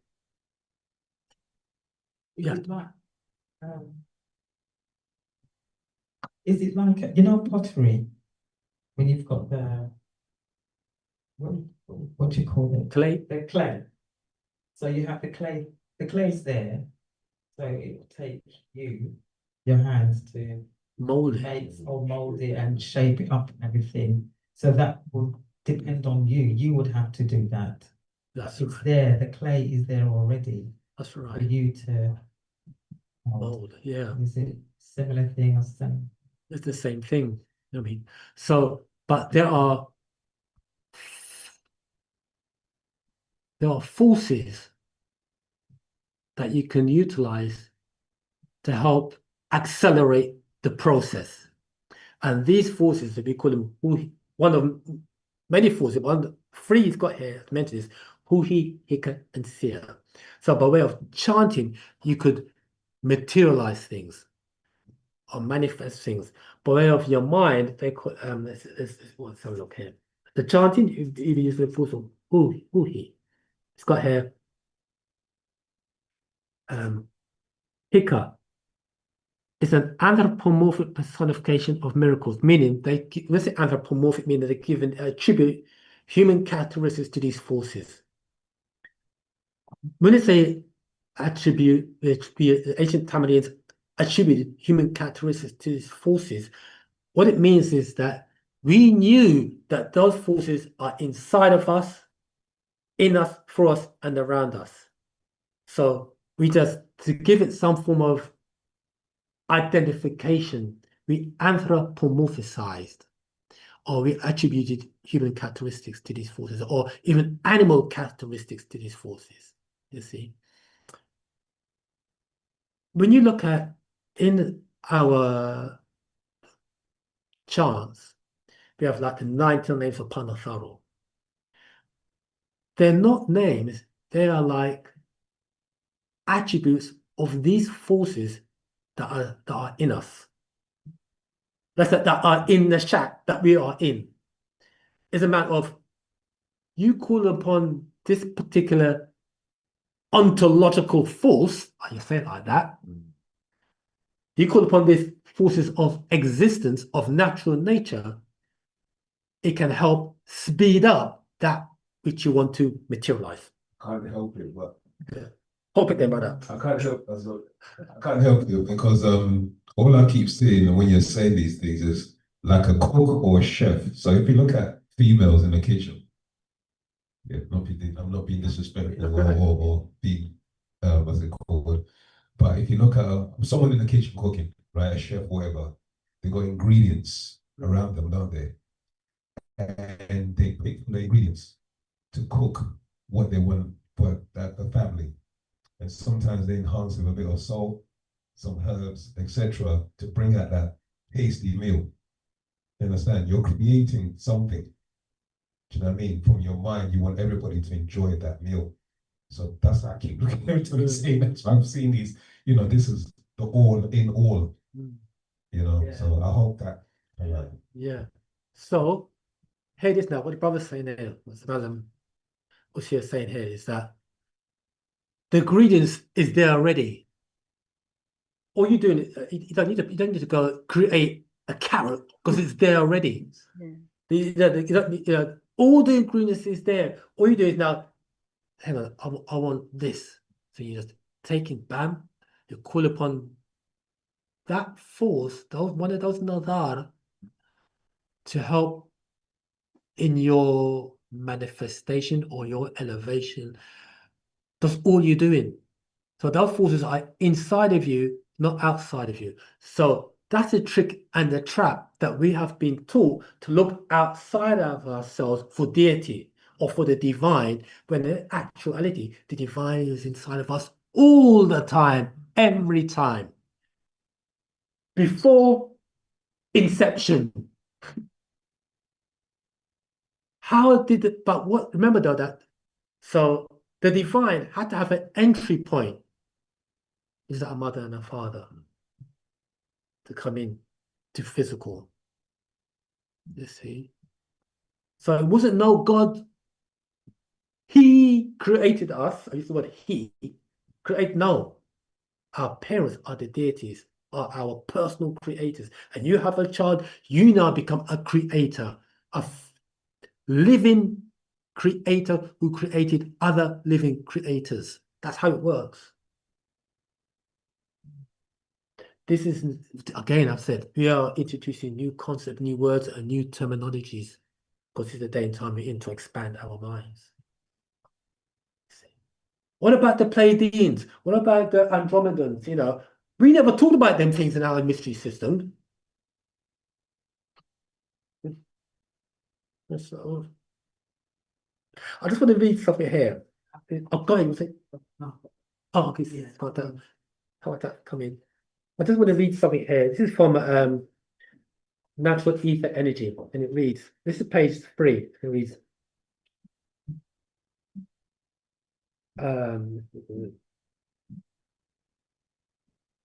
okay.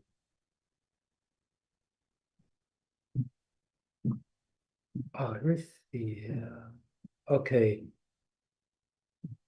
I'll start from verse 9. It reads, inactive brain natural ether energy. This natural ether energy is a creative energy that creates things. Okay.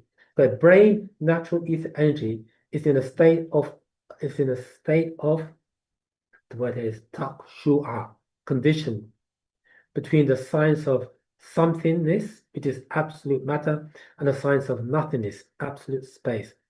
This is what brain is. This is creative energy. We call it brain natural ether energy. It's in a state of absolute matter, somethingness, and nothingness, absolute space. All or omni space, so all or uni matter. And this condition does cause brain natural ether energies to be black magic and magnetic charge and energy of attraction in effect when they are activated.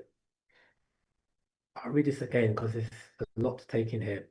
We have this thing called brain natural ether energy. These are creative energies that's within inside of our specific brain.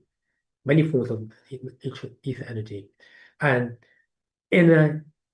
before it's activated, it's in a state of, scientifically, the word to use is an inner state.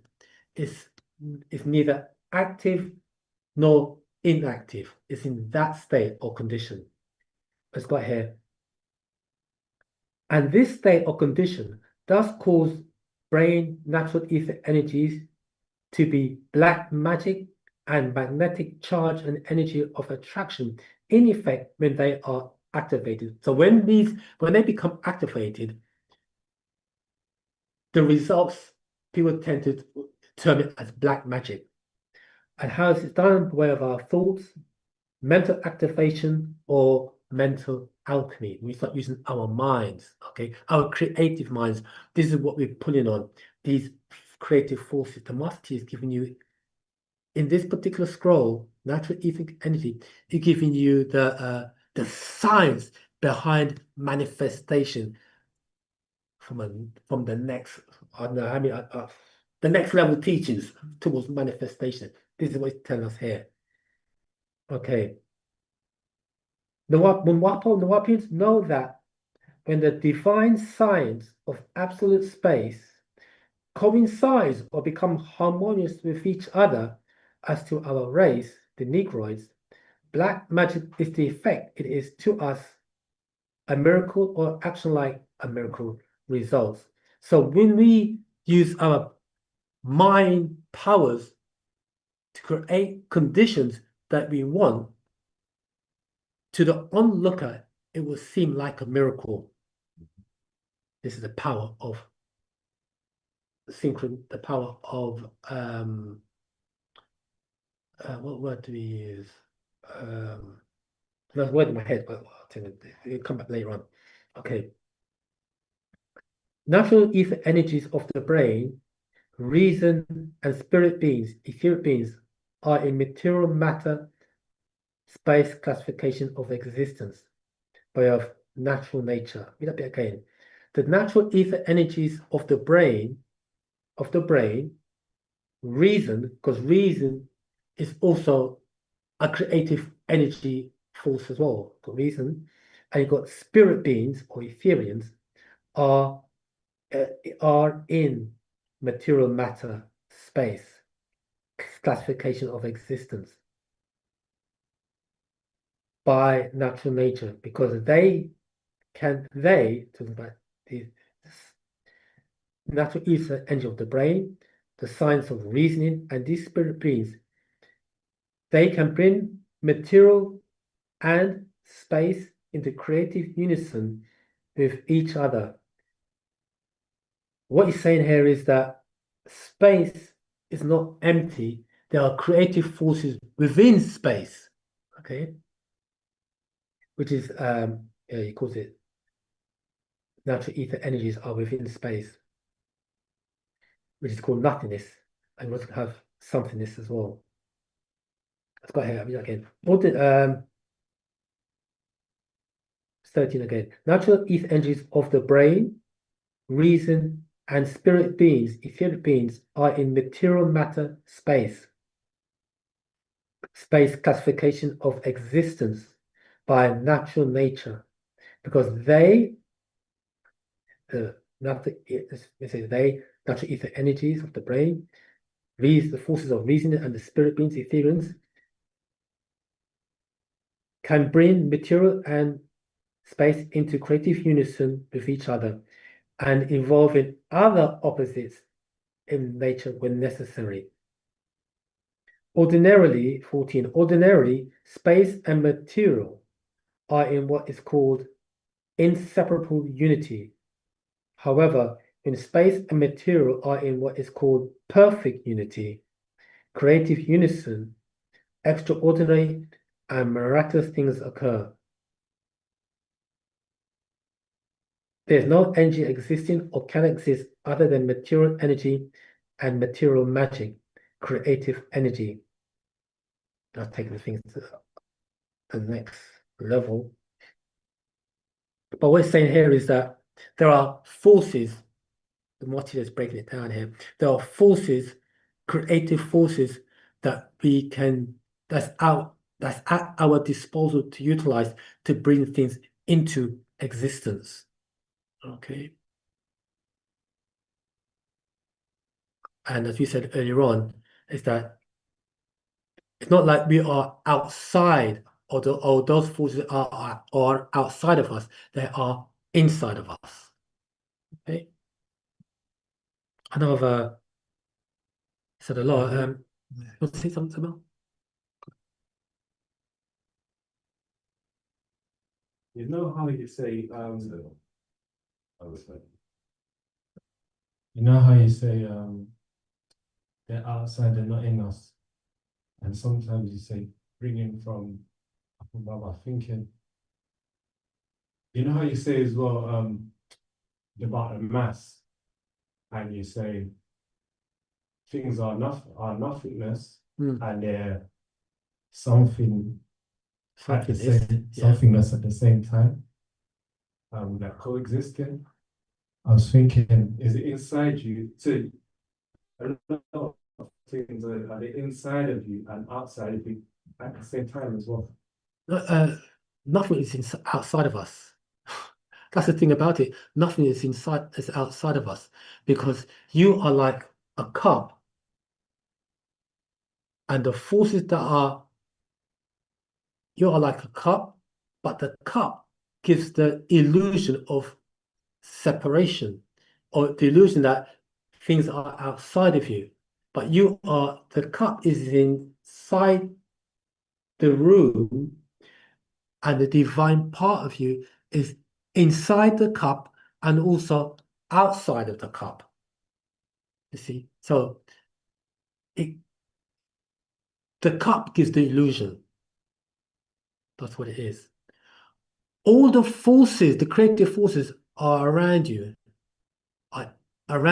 in you, and through you, not outside of you. Because there's nothing outside of you. Because you are in the all, and the all is inside of you. Let's word it a different way. You are in everything, and everything is in you. Is it like that? You are in everything, and everything is in you, but your physical body creates the illusion that everything is outside of you. That is the illusion that's been created. You see? So all you're doing is, now, there are forces that vibrate on higher frequencies. You just have to know which station to tune into to pull those forces, those higher forces, towards you. But in order for you to know means you have to be taught, and you have to be taught by somebody who knows how to teach you the right way to do it. See, that's why this world is the world of illusions. It gives us the impression that you got the cup and there are things outside of the cup. Everything's outside of the cup, but the cup is not out. Nothing is outside of the cup. So say something. No. Is it similar to we thinking that we're separate vessels when we're actually just pure energy? Yeah. And once we start to vibrate on the same frequency, we can all blend in. That's right. Say that bit again. When we decide to blend in, when we decide that we're one being, yeah, blend in. Yeah. Like it's like when we're chanting or speaking on the same frequency or tone, our language, for instance. Yeah. So you use the word chanting. Now, what happens when we start to chant? When we chant together, when we chant together, it becomes harmony. It becomes harmony. Okay, he's chanting, we're all chanting. Say a simple chant. Om. Om. We all do know. There comes a point whereby from harmony, it becomes unison. It becomes one. So there's no separation. We become one because we're all chanting on the same one note, the same one vibrational frequency. So we become one. That one is what's referred to as collective consciousness or collective awareness. Or in religion, they say Christ consciousness or universal consciousness. All saying the same thing using different terminologies. So now that means then that the so-called Jesus of the Bible wasn't really a physical being. It was a state of consciousness. This is looking for a different perspective. The God of the Bible is not one individual, it's talking about a state of mind. How do you know that? Because didn't Jesus say, is it not written in your law that ye are gods? Didn't the Lord make Moses a God? Psalms 82:6, is it not written in your law, I said ye are gods, children of the Most High? That means that there are gods, and there are higher gods that vibrate on a higher frequency. And all it is a matter of us aligning ourselves to those higher beings. The master teacher said it like this: why would you want to be the Most High rather than be a part of the Most High? I said it. And remember, he's here to raise us up to be like him, one who is a part of the Most High in terms of mental vibratory frequencies.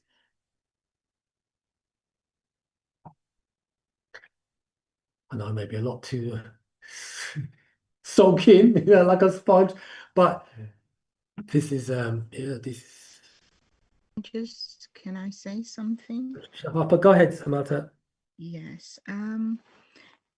So it's really the reason why the master teacher said the future has already happened, because what you're taking from the mind is already there.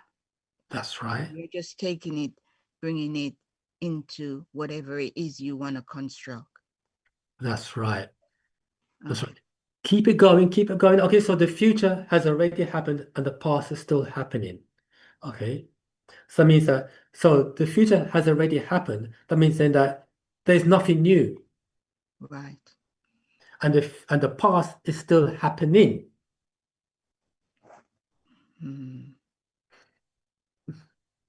So, welcome, Samantha. So this, so you see, how we have to reverse engineer our thoughts, our minds, what we've been taught, look at things from a different perspective.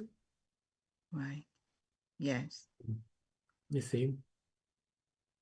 And that's what's happened, is that we have been taught to think in, here it is, inside the box as opposed to outside the box.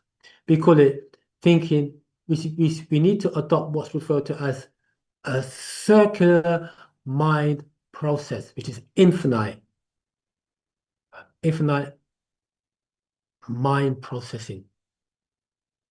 So since we are inside of everything and everything is inside of us, time is not outside of us.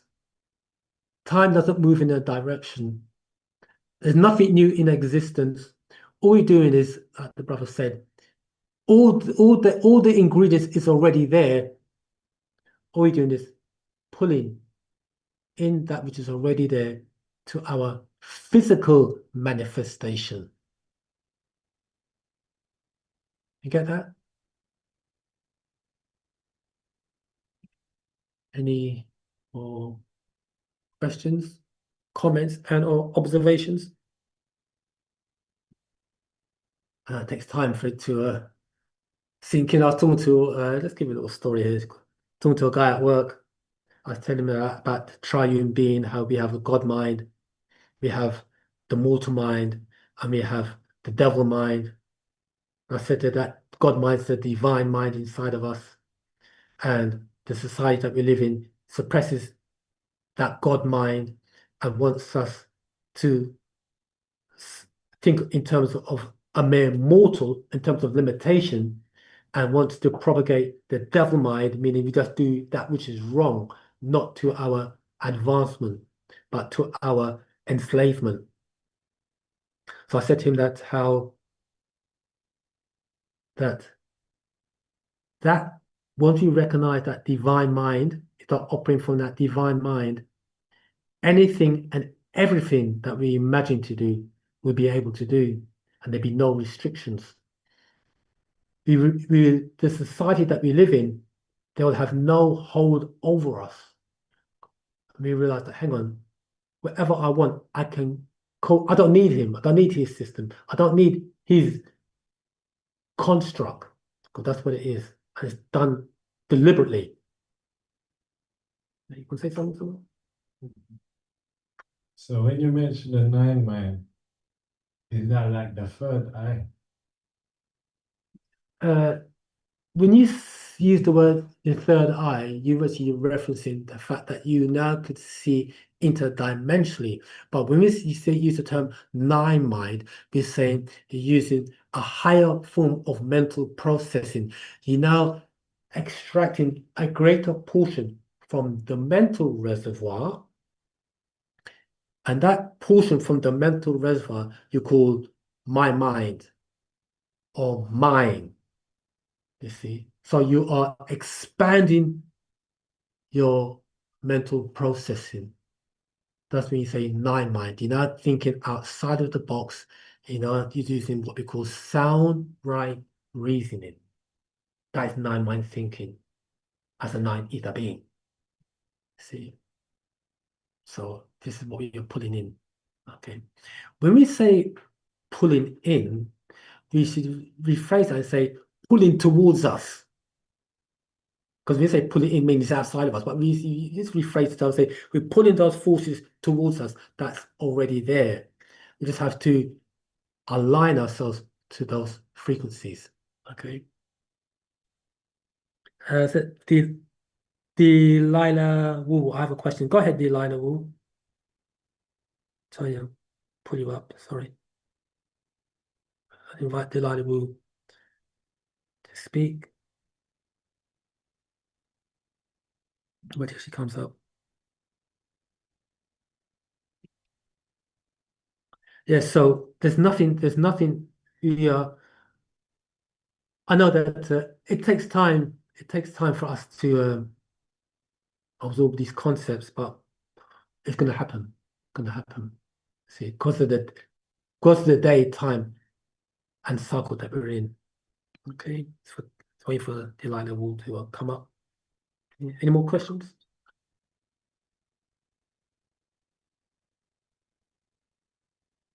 Delilah Wu? Yes, can you hear me? Yeah, we can hear you, Zamalta.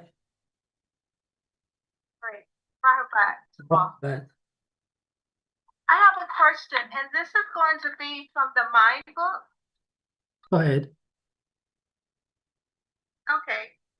I was reading, and I want, if you will, to elaborate on the quantificated ether, the 5 properties of the ether. And it states here, I'm on page 63.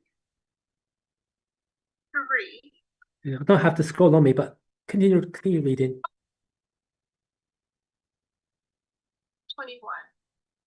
The 5 properties of ether are grief, desire, anger, delusion, and fear, which are all generated in the ether. Would you expound on that a little for me, please? Can you read it? Can you read a bit more, please, Zamalta? Get uncomfortable here. 1 second.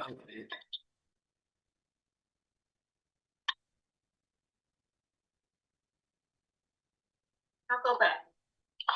The 5 properties of ether are grief, desire, anger, delusion, and fear, which are all generated in the ether, which belongs to the space of the heart.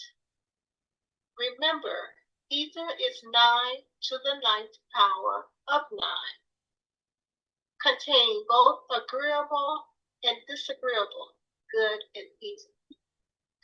And there's a reference, the Holy Tablet, chapter 1, tablet 1, verses 16 through 17, states, 16, 9 ether is a combination of all existing gases of nature. Nothing anywhere can be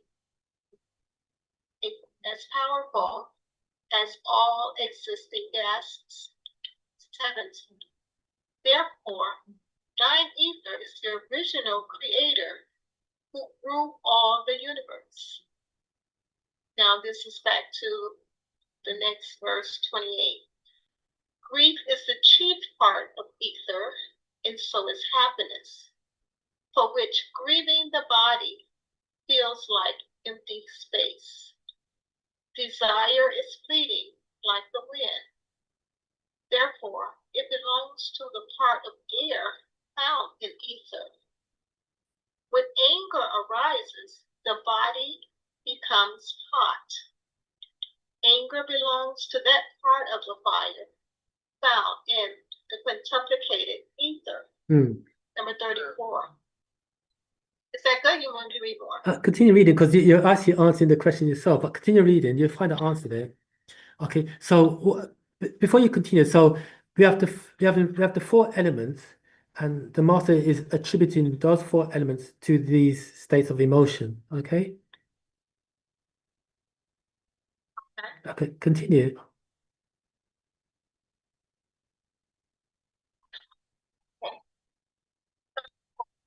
Delusion is a preservative as water and belongs to that portion of water found in ether. Number 36. Finally, when we are frozen with fear, the body becomes inanimate and statue-like. 37. Thus, fear belongs to the earth principle. 38. The remaining 20 properties can be understood in a similar manner. 39. Although the emotions are actually attributes of the spiritual body, they are treated as if they belong to the physical body. But this is where their influence are directly perceptible. 41. Because the emotions belong to the ether portion of the quintuplicated elements, they cannot be the self which breeds selfishness. 42. They are negated, and identification with them is not possible. And 43. Say, I am not this emotion. 44. I am not this body. 45. I am not these actions. 46. I am above, observing, controlling, witness. 37. Abandon the idea of I-ness and mine-ness and identify with the imperishable, in quotes, Adam, you. 48. Which is entirely different from the five elements. 49, which is now our seer, knower, seer, and witness of all these products. Number 50, the physical body is reduced to nothing as it is analyzed and all temporary qualities are removed.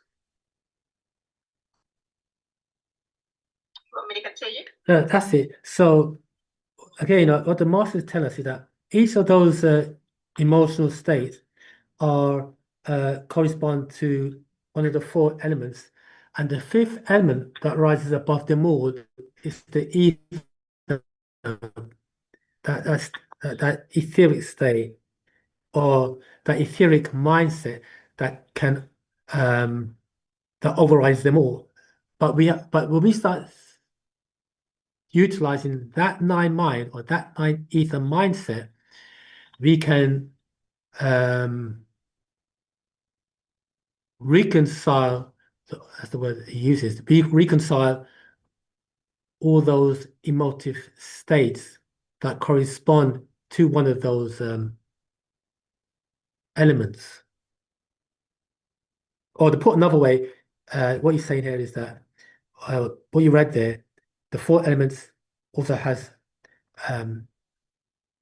that's what elements correspond to an emotion, and we can reverse those emotions by looking at a corresponding a corresponding emotion. I'm trying to say, I'm trying to put it in as clear words as I can. Looking at the opposites or the corresponding, that's the word here in the second reason to look at the corresponding aspects of those emotions as it pertains to one of those elements. Okay. Is that clear? Yes. However, so what I'm hearing you say is the idea that we have these emotions is a part of our existence of an ether, or no? Yeah, it is part of our existence because, it is part of our existence as soul beings. It is part of our existence. Otherwise, it wasn't part of our existence. It wouldn't exist. You wouldn't be having this conversation. It is part of our existence, but it can be controlled and it can be reversed, those conditions. As a matter of fact, is that what he's saying here is looking at, I don't have to scroll on me, looking at those emotions and looking at the elements that correspond with those emotive states, you can change or alter those emotive states. That's what he's saying here. Okay, to your point there, I'm going to go back to number 14. Yeah. Each quintuplicated element produces a special effect according to its predominance. Yeah. Each contains qualities of the other and has a particular function in nature and a unique. Further, number 17, each of these elements have 5 properties. Number 18, these properties are based upon the interaction of the subtle elements within the gross elements. In number 19, and total 25 in number. Number 20, in order to better understand this, let us examine the properties associated with the quintuplicated ether. When I first read this, I thought ether, it never thought emotions involved or included or in ether, meaning outside of me.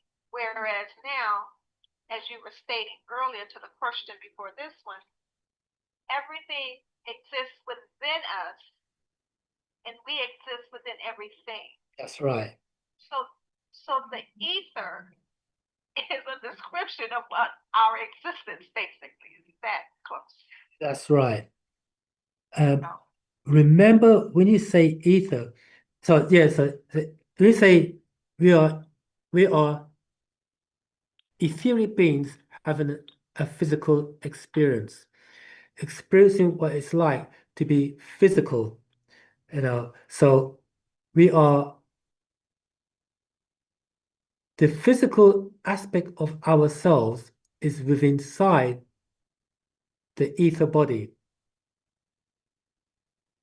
So the etheric side of us, so let me put it like this. So we are etheric beings having a physical experience, but the physical body is inside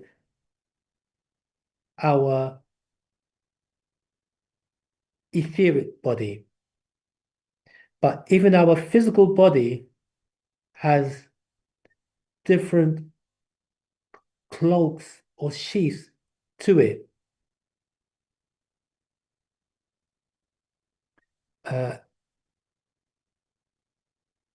I'm trying to think of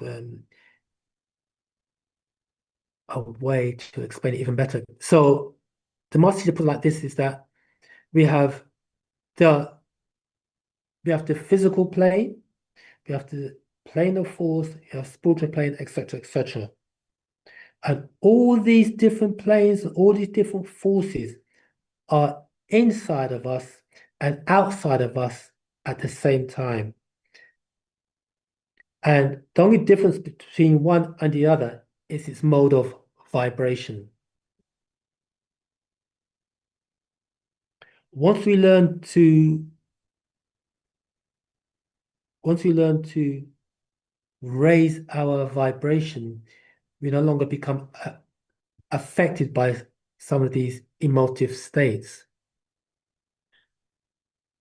One thing I do recommend is spend time, if you listening, especially to the Om tone. If what practice I do, I listen to the Om tone a lot, or chant the Om a lot, and that will help to align with the etheric side of our being.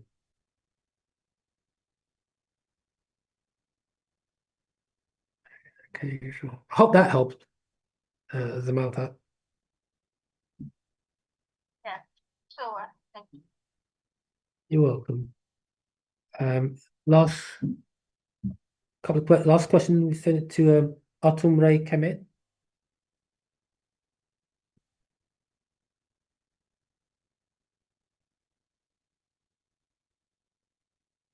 That's that to Atum Ray Kemet. Are you receiving this? Going once?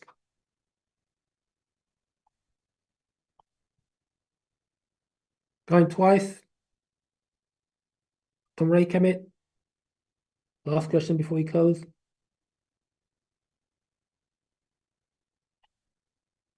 Okay. Okay, don't think we received that. Okay, fam. We've come to that time again. I'd like to say welcome. Thank you all for participating in today's class. Hope you found it informative. Like we said, we're introducing new words, new concepts, new terminologies. It's all necessary for us to raise ourselves up to the next higher level. Yeah. Once again, thank you for coming to today's class. Another class next week, same time, same place, but different student, teacher of the master. I'd like to say, till the next time, Wadu.